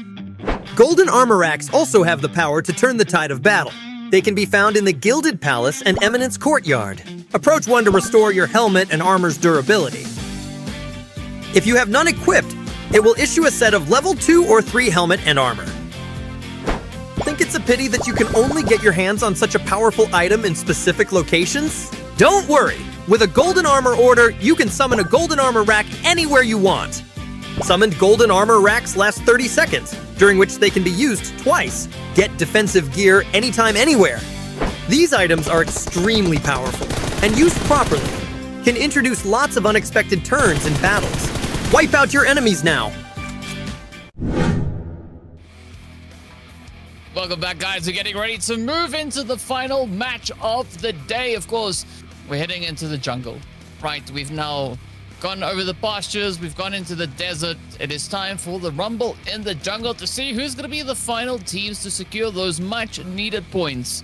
Because as we know, right, the leaderboard is going to be the thing to decide who will make it up into the grand finals. Only the top 8 teams will be allowed the opportunity to move on forward because there's only so many teams that can fit in, right? That's the only reason why. But yeah, I'm curious to see who those teams will be. And I mean, we've had some pretty strong contenders. As you said, the previous match starting off a little bit more slower, but as we got closer to the end of the game, that's where the action just ramped up and it was an absolute chaotic play. A lot of carnage taking place across the board. Yeah, it was a lot of carnage, and that's exactly what I'm expecting from this Sanhok. I mean, last Sanhok, we had some really awesome plays coming through as well. So I'd like to see that coming through again for this round 2 that we're going to be seeing over on Sanhok. I mean, it's just, everybody knows what Sanhok's like, right? It's a lot more fighting, it's a lot smaller circles. Trifecta's probably going to be in there at some point. So, yeah, I'm really looking forward to seeing what we've got going on. Yeah, I think it could be quite interesting, and it's going to be an interesting shift in the dynamic as well, right? Because Erangel is a little bit more reserved. Looking at what we had on Miramar, same kind of feeling, but I'm expecting a complete shift moving into this final match because, right, it's all yet to be decided. I'm just curious. This is what I want to double check. Are we going to be looking at the leaderboard before we go into the match? Okay, not yet. Okay, so it's a surprise. It's a surprise to all of us. We'll find out after the final match who exactly made it in. So I think this is a good point, a good place to give your predictions as to who do you think is going to be making it in. Because if you don't know, I don't know, it's a wild guess at this point, right? It's all going to come down to the final match. I mean, if I had to put my prediction out there, DK, I think the top 8 are going to make it through. Well, you know, if you put it that way, you might actually be right. Yeah. Right? Yeah. See, so this is what I like. Normally people just give a big old sigh when I say things, but it's nice when they start doing it themselves as well, right? I almost feel proud. Almost. Not yet, but almost. Except now you're at the receiving end, so get wrecked. I mean, awesome. honestly. Hence this face, right? Because I enjoy it, right? So it's playing right into what I like to see. But of course, what I'd really like to see is where that flight path is taking us, and of course, where our teams are going to be looking to drop in. And we've seen some crazy shifts coming in with where these zones have decided to go. You were talking about where on Sanhok the zones prefer to go to a certain kind of spot. We didn't see all too much of that in the previous Sanhok, but I'm curious as to whether or not it could maybe be the case coming into this match. I think it's quite possible. We've seen it time and time again, right? I mean, Trifecta seems to be kind of in the center of the circle, so it's kind of easy, but once you start getting into those kind of like stage 4s, it's always there. So it's quite possible we'll see that. What's going on? We'll see that go through as well. So I want to see. I don't know. I'd like to see Ruins coming through. I'd love to see maybe something like Cal and go straight up to the north as well. I don't know. I'm down for anything. Well, let's find out, right? Here we go. Getting ready to move straight on into the match. It is going to be Sanhok. So, yeah, flight path, not going to be all too important. What is going to be the big kicker? Ooh, like how that letter zoomed in on us all that much. Right, let's keep the suspense there. Speaking about suspense, here we go as we move on through the plane, already halfway out. So yeah, I think a decent spread here. Positions like Camp Alpha could maybe be a little bit more challenging to get to right off of this flight path, but everywhere else, like all the way boot camp, by none, all of that being quite accessible from this point moving forward. I'm looking at what we have there. Sami could also be an interesting spot for these teams to look to get themselves situated, and of course that is going to be the players there from Cocketland that are going to be looking to get that set up. Ooh, all right, a very centered zone. Yeah, but all these teams on that western side not looking for a center zone at all. Look at them all move towards the edges there. Paradise and Quarry, that entire center strip is completely safe. Yeah, would it be safe to say that the teams are a little bit on edge right now? What have I started? And by that, I mean that's where they're positioned with regards to the zone. Yeah. Right. Just to clarify that in case there was any questions coming up later. Not quite a Q&A, but you know what? Hey, we'll take it for what it is. Now it is going to be Centennial or Continental, as mentioned before. Right, Centennial. Now getting into a little bit of the action. The rush is there. Ooh, I like the strafing here. The confidence. Just full on sending it. Got a little bit of that vector action, but it's not going to be enough. A Centennial is the first team out of here. I mean, did they only have one player to start off with? No, obviously not. But they just got wiped out that quickly. Yeah, that was very, very quick.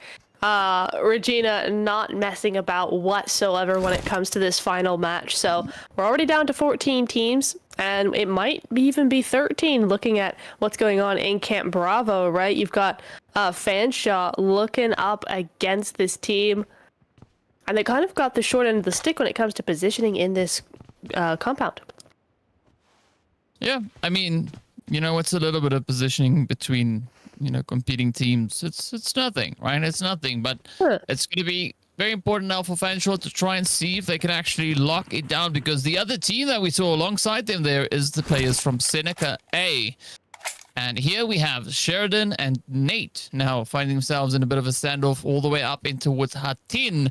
This is always such an interesting place for the teams to try to pick a fight, right? Because you could actually do quite a bit of a surprise play if you really utilize the position here.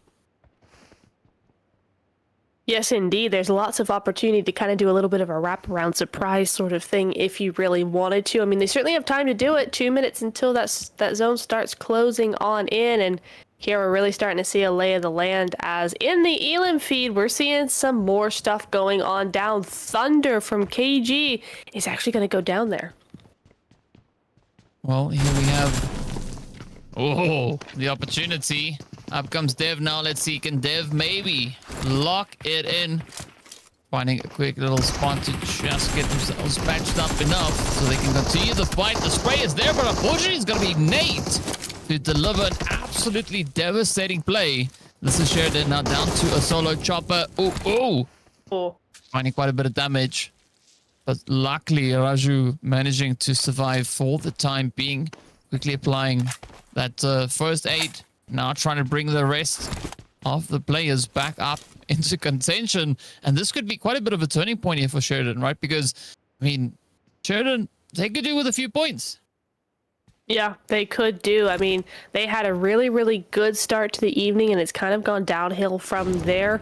So, yeah, they could really use this game to get back to where they need to be. But in that Elam feed is kind of going at it. Dr. Do with the DBS going kind of ham, but he's finally going to get taken down there. And he's going straight back to the lobby after a pretty successful turn of events there. But we'll see. Let's see. As Sheridan now looking for that extra res, and they do get nearly a full res, DK. They've actually made a decent recovery here, right? They were close to getting the full squad wiped out, but they managed to hold on.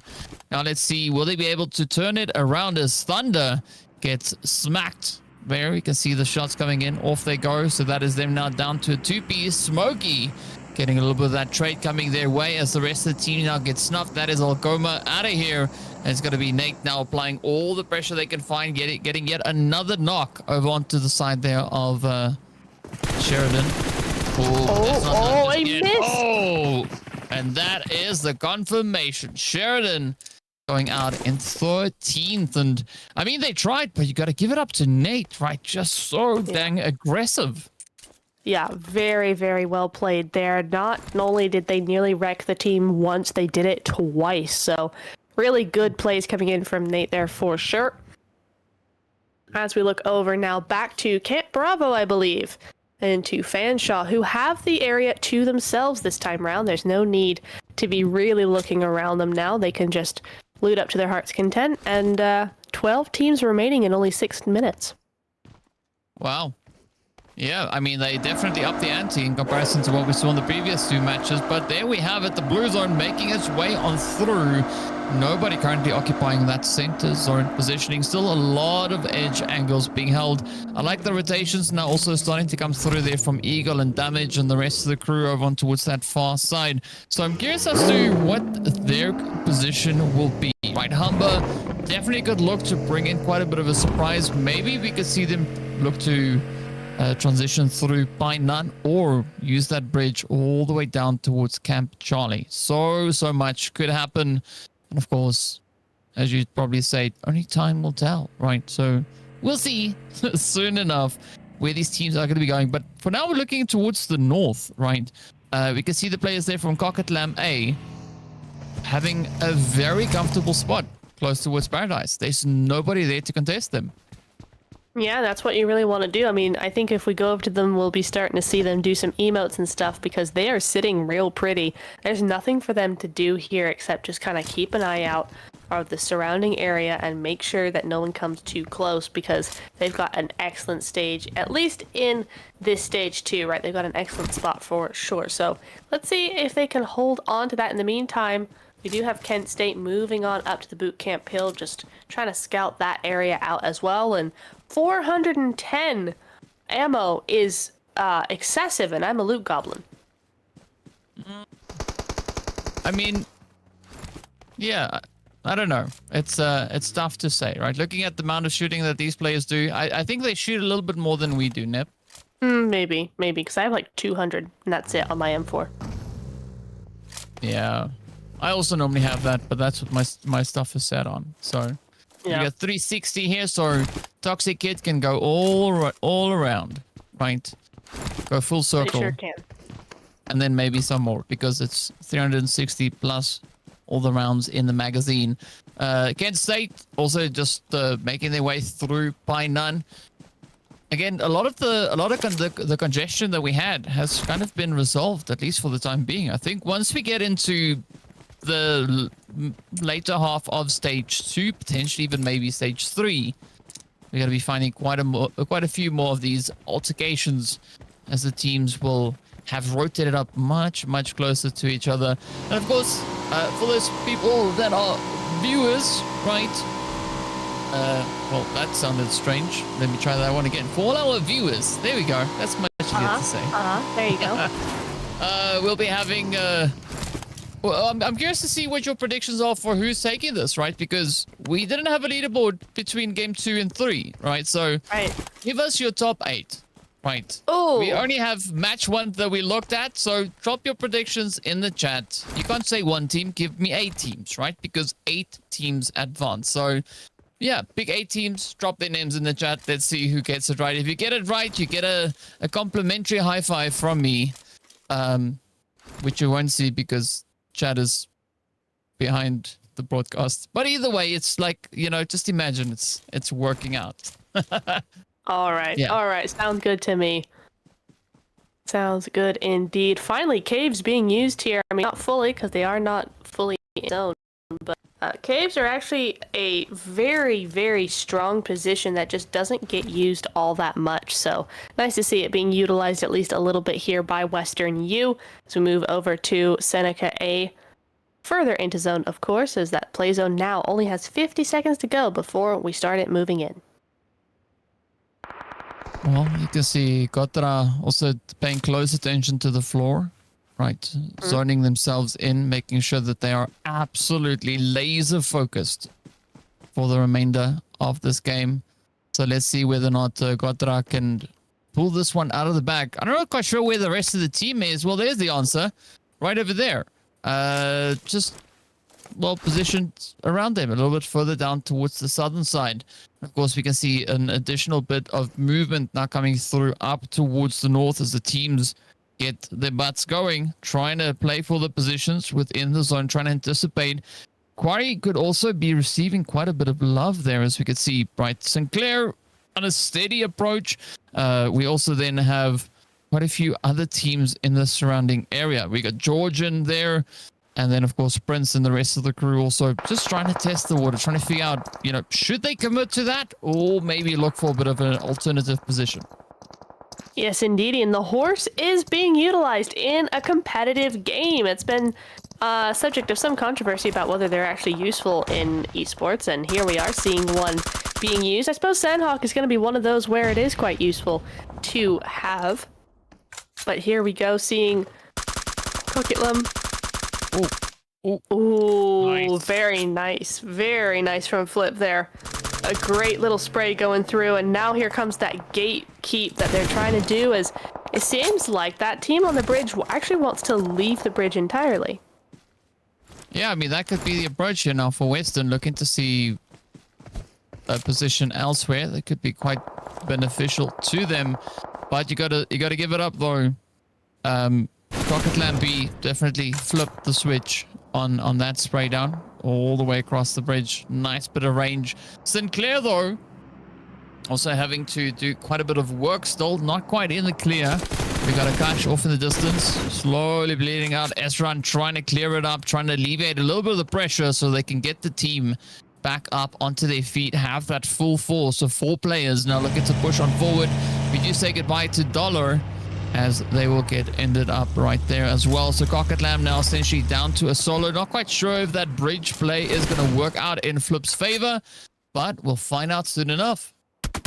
We will indeed. Oh, St. Clair immediately going down to a duo just like that. That was very, very quick indeed. So now they got to get those reses straight back up and running if they can. Flip is that solo left alone, so he's going to have to do some work here for sure. As Portage now making their presence known onto this southern edge of the zone.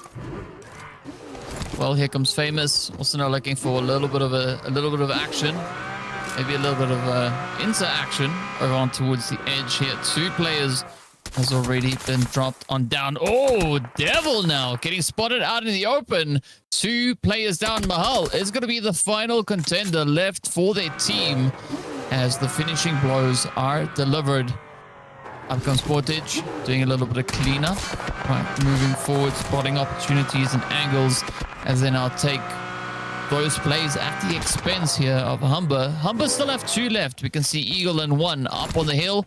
Western U taking a little bit more of a reserved approach. They are indeed, and Western U had some pretty good plays in the past, so I could understand why they're going to be trying to play this a little bit more strategically, a little bit more passively for sure. But we will see now as Portage continue to make their presence known here. We're getting some screen time for them now as they look over onto YIC and try and get some shots over onto them before they can advance too far. Oh! Ooh, Oh! okay. Oh! Interesting. Getting fancy, right? I mean, what's a supercar if you don't do a full flip with it, right? I mean, Fanshaw just showing off their skills here, I guess. Apparently, yeah. Good stuff. Yeah, still want just this making it Bugatti. up. Yeah, Yeah. because it's I'm getting pink it. or it's because it's the Bugatti. Not because of Bugatti. I just love the way it looks. I mean, I might get the cream one. I don't know. But the pink one is very colorful and I love it. So we'll see. We'll see. Yeah. Well, speaking about seeing, Aries is going to be seeing in the lobby from that vantage point as Humber now starts to move on through. They've been able to climb back only losing the one player, so that is going to be damage 24k out of here.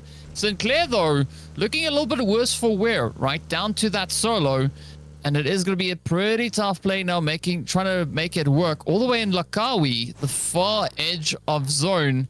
Not quite sure what the play is here, but I guess we'll maybe take it, because as you can see, Lakawi is on the opposite end of where the zone is, and the blue, as soon as it closes up, is really going to start chunking away at those health bars.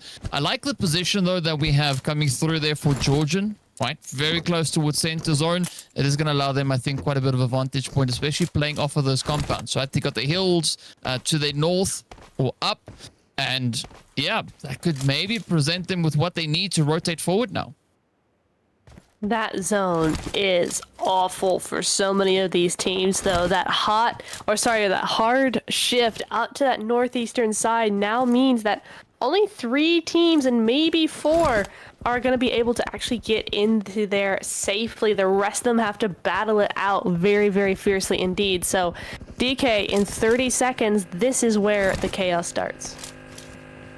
Yeah, because 1, the blue doesn't have that far to go. 2, there's not a lot of space for the teams now to start going towards. So let's see how this pans out. Mahal's still going to be looking to rotate up now, trying to patch themselves up. But Seneca A listening quite cautiously as they have the vehicles right here on their doorstep, prepping for a bit of an altercation. The shots now starting to fly back and forth. 18 already getting dropped on down. Gotra now trying to close it up. As you can see, 24 coming in with some pretty good timing. They're just rushing up, trying to close it off. And that is going to be Western U getting taken out of here. Down to the final 11 we go. And King, super low on health. Sure is, but look at Fanshawe. Look at Kent State. They're looking much more... that really tickled DK, but they're looking much more promising in these zones, in these compounds here, as they'll be looking for just that solid position. That solid position to really solidify their spot in that top 8. It's only 11 teams left now, so not too long until we get to those placement points. I'm just amazed that you were able to find Kate Stent out of Kent State. That's amazing. I just mixed my vowels up, alright? Yeah. Thank you so much for that one. But in the meantime, we are going to be looking at Eagle and the rest of the crew now starting to roll on in as they come flying up with some fancy vehicles. Of course, representing for the side here of Humber, finding some devastating blows. Those wooden floors proving to be absolutely devastating, but now it's going to be up to Eagle. Let's see, can they wing it? The answer is yes. As the shots connect on through, but they're not out of the woods. Still going to take care of that toxic kid that is going to be looking to push on forward with a bit of reinforcement. It's Zeus, but down they go. One more. Oh, and Eagle gets their wings clipped, and down they go. Humber out in 11th. Out at 11, that's not the result they were looking for after such a good Erangel, but we'll have to see if those elims do add up for them and keep them in that top 8. For Regina, they've really stepped up over the last 2 games. 7 eliminations so far, and still looking for more, right? They're outside of zone right now. They're kind of being gate-kept as well, but still, 7 elims, even if they go out right this second, is not going to be bad at all. Yeah, definitely not bad at all. But let's see who will get it. Who is going to be the one to clutch up? Because if there's ever an opportunity to do it, now would be the time.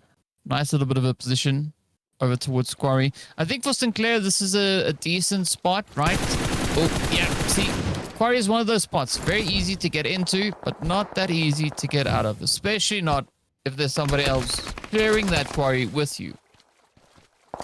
For sure, and I'm not sure how Famous hasn't avoided all of those flames for sure, but still some good work from Mahal there for St. Clair.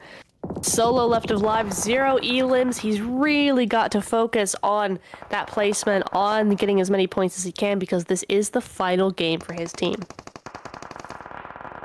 Well, Zeus in a very familiar spot here, right? Perched on high, looking down at everybody else. Not quite sure if we're going to have any thunder. Maybe we might have some lightning, but we definitely have utilities now. Getting sent down towards that southern side. Hawkeye. Still want to see that crossbow. That would be a perfect match with the name. But now maybe finding a bit of an opportunity. Cock and Lamb, they're going to be the next team to make their way out of here. Nate following hard on their heels as we're down to the final 8 for Helix. Oh, yep. Getting caught out, trying to get down into Quarry. A quick little bit of cleanup being done there by Mahal. Stealing that elimination away. Now Hawkeye moving up to a high perch. M4 in hand. Got a little bit of an interaction at hand here. Ninja getting spotted. I would expect the Ninja to just be quick with those reactions, right? This now is going to be Kent State feeling that pressure as more and more players move towards them. Yeah, absolutely. It's almost like they've just taken a little bit too long to move into zone. I mean, can you blame them though? Really, right? There's nowhere to really go. They've got to get as many elims as possible in the best ground possible, but now it's starting to really put the pressure on them. And with 6 elims, it's not half bad, but they do want that win. You're right. Seven teams still to go. If they could get that win, they are a shoo-in for that top 8. That's if our math is mathing properly, right? But True. Of course, you know, never count on that. And that was now the tables getting flipped on, well, flip as they just got taken on out. All that play over towards the bridge now eventually coming onto something. Now, look at this. Beautiful play here by Hawkeye over into the side of Kent State. Shots connecting up, and this is going to be Regina just trying to put as much distance between themselves and the lead pellets flying in behind them. Seneca also keeping it nice and quiet here. It's going to be Demon looking to see if they can go beast mode, but the answer so far is no. No. Right? They will get stopped right there. Yeah. That's a nay from everybody. But we're looking at a couple of solos now as well, which makes things interesting, right? Hawkeye for Regina is most definitely a solo there. So is Zeus for Georgian. You're looking at a couple of teams that could really do some damage to teams that aren't looking, right? So there's 3 solos, it looks like, versus 3... Nope, it's 1v1v1v1. It looks like. No, I'm wrong. It's 1v3. You know what? Math. Yeah. Yeah. And yeah. I counting. mean, you were talking about Hawkeye, and then Hawkeye got clipped, and then that was it. Done. Dusted. Right. I don't know if they saw that one coming, but it happened. Now it's going to be Ruthless again alongside Ninja here, starting to push off. Oh. Ruthless goes down. Zeus. Oh, getting smacked. Down they go. And that's it, right? Kent State. Or Kate Stante, as you put it earlier, or something like that. I don't know. It was Kate funny, State. but well done. Yeah. Getting a very well-deserved winner chicken dinner. And if I'm not mistaken, they should be quite filled up with all them chickens. Yeah, that should be quite a few points onto their tally at this point. You know, you've had 2 now really good games coming in out of 3. They've been a very strong team, and yeah, it's looking really, really good. Also, this crop job is really good. I'm just saying. The crop job. Oh, The I crop was like, job. I thought you were Right like, here. Yeah. Yeah. Because you were like, you were like far away, and now you're like here, right? Yeah. Yeah. You zoom in. I'm zooming. Right? I guess I'm it works. zooming. But yeah, we saw some pretty exciting plays coming through, especially into the Sanhok. And I mean, I'm quite happy that it went the way it went. Right, the team's just hitting the ground running, and just getting right down to business, and we love it. Right, great way to close off the proceedings here for the day. But I think the more important thing is who's those top 8 teams that have made it through. Right, we'll find out soon, because first we got to look at a few other things, and then we might get blessed with that leaderboard finding its way on in. Yeah, I've gotten past the point of trying to calculate things, but let's start here, right? It is going to be Rocket that will be securing that spot as our MVP here for the day, at least for this match. Getting a good finish, a good play coming in on towards this one. And of course, that's all the way from Regina, right? 4 damage, 4 eliminations, and 853 damage being secured there. So again, a very heavy hand. Yeah, that's not bad at all. A really good show for his team and for the lobby in general as well. So let's go over to the MVT. Moving in, of course, it's going to be Kent State. They won the whole thing. I mean, the whole game. So, you know, 10 elims coming through there. 1498 damage is a heck of a lot of damage to come through for 10 elims. So definitely putting in that work. Yeah, they almost added an additional 50% on top of all of that. But now comes the big one, the moment we've all been waiting for. It's the leader. Here we have it. Our top 8 teams are there. I mean, it's a pretty crazy play between Kent State and St. Clair with regards to those points. 49 and 43. Absolutely amazing. Humber doing a really stand-up job, as well as Georgian. We've got Western U, Sheridan, Nate, and Seneca A. Portage coming so close. Oh. As well as Fanshawe. I mean... Yeah, tied. Ridiculously close. Yeah. Yeah, that's very close, and that really is heartbreaking for those teams, right? Because they did enough, technically, to get into the top 8. They all did. They all got 12 points each, but it comes down to those tiebreakers, and that's where you have those things start to come in. So Seneca A, GG's, you coming into the top 8 there along with everybody else. So a really good show tonight for sure. Yeah, it definitely was. But now I'm quite interested to see how all of these teams are going to fare once they meet up, right? But so there's going to be quite a bit up for grabs, right? We got the 8 teams that we saw just now, the 8 teams from the previous group, and all of them are going to get mushed together into one big group of 16 teams to play it out for the grand finals. Now, the grand finals is going to be a little bit of a way away, right? Not too far away. Yeah. 2 weeks. It's going to happen on the 5th and the 6th of April. So you're going to have to wait a hot minute, right? So it's not next weekend, but the one thereafter, right? That's if my calendar is accurate, which I believe it is. But yeah, so it gives, I think, the teams enough chance to get a nice bit of practice going, figure out exactly how they want to play, what strategies they want to use. And I'm curious to see who's going to be the ones to bring in that dominance come the grand finals. Yeah, absolutely. It's going to be a heck of a show coming up in those finals. I mean, these teams, these top 8 have played phenomenally well. They all did, but the top 8 did what they needed to do. And so to have them go head-to-head in a couple of weeks' time is a very exciting prospect. Yeah, well, so that leaves us with only one thing left to do, right?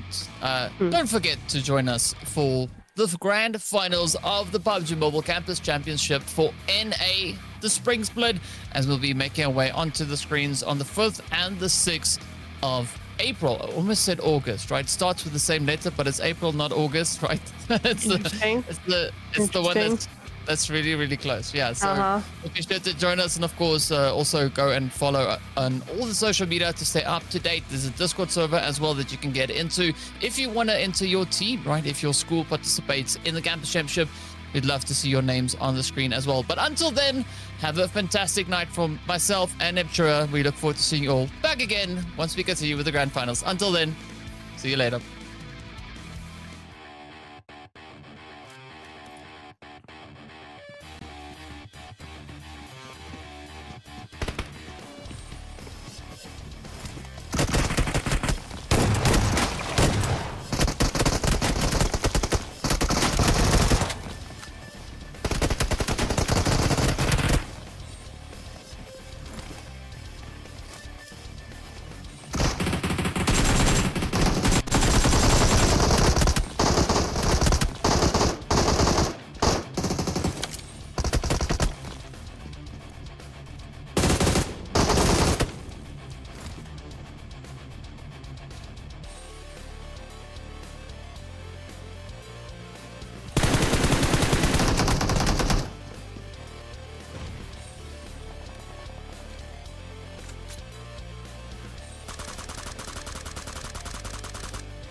Bye.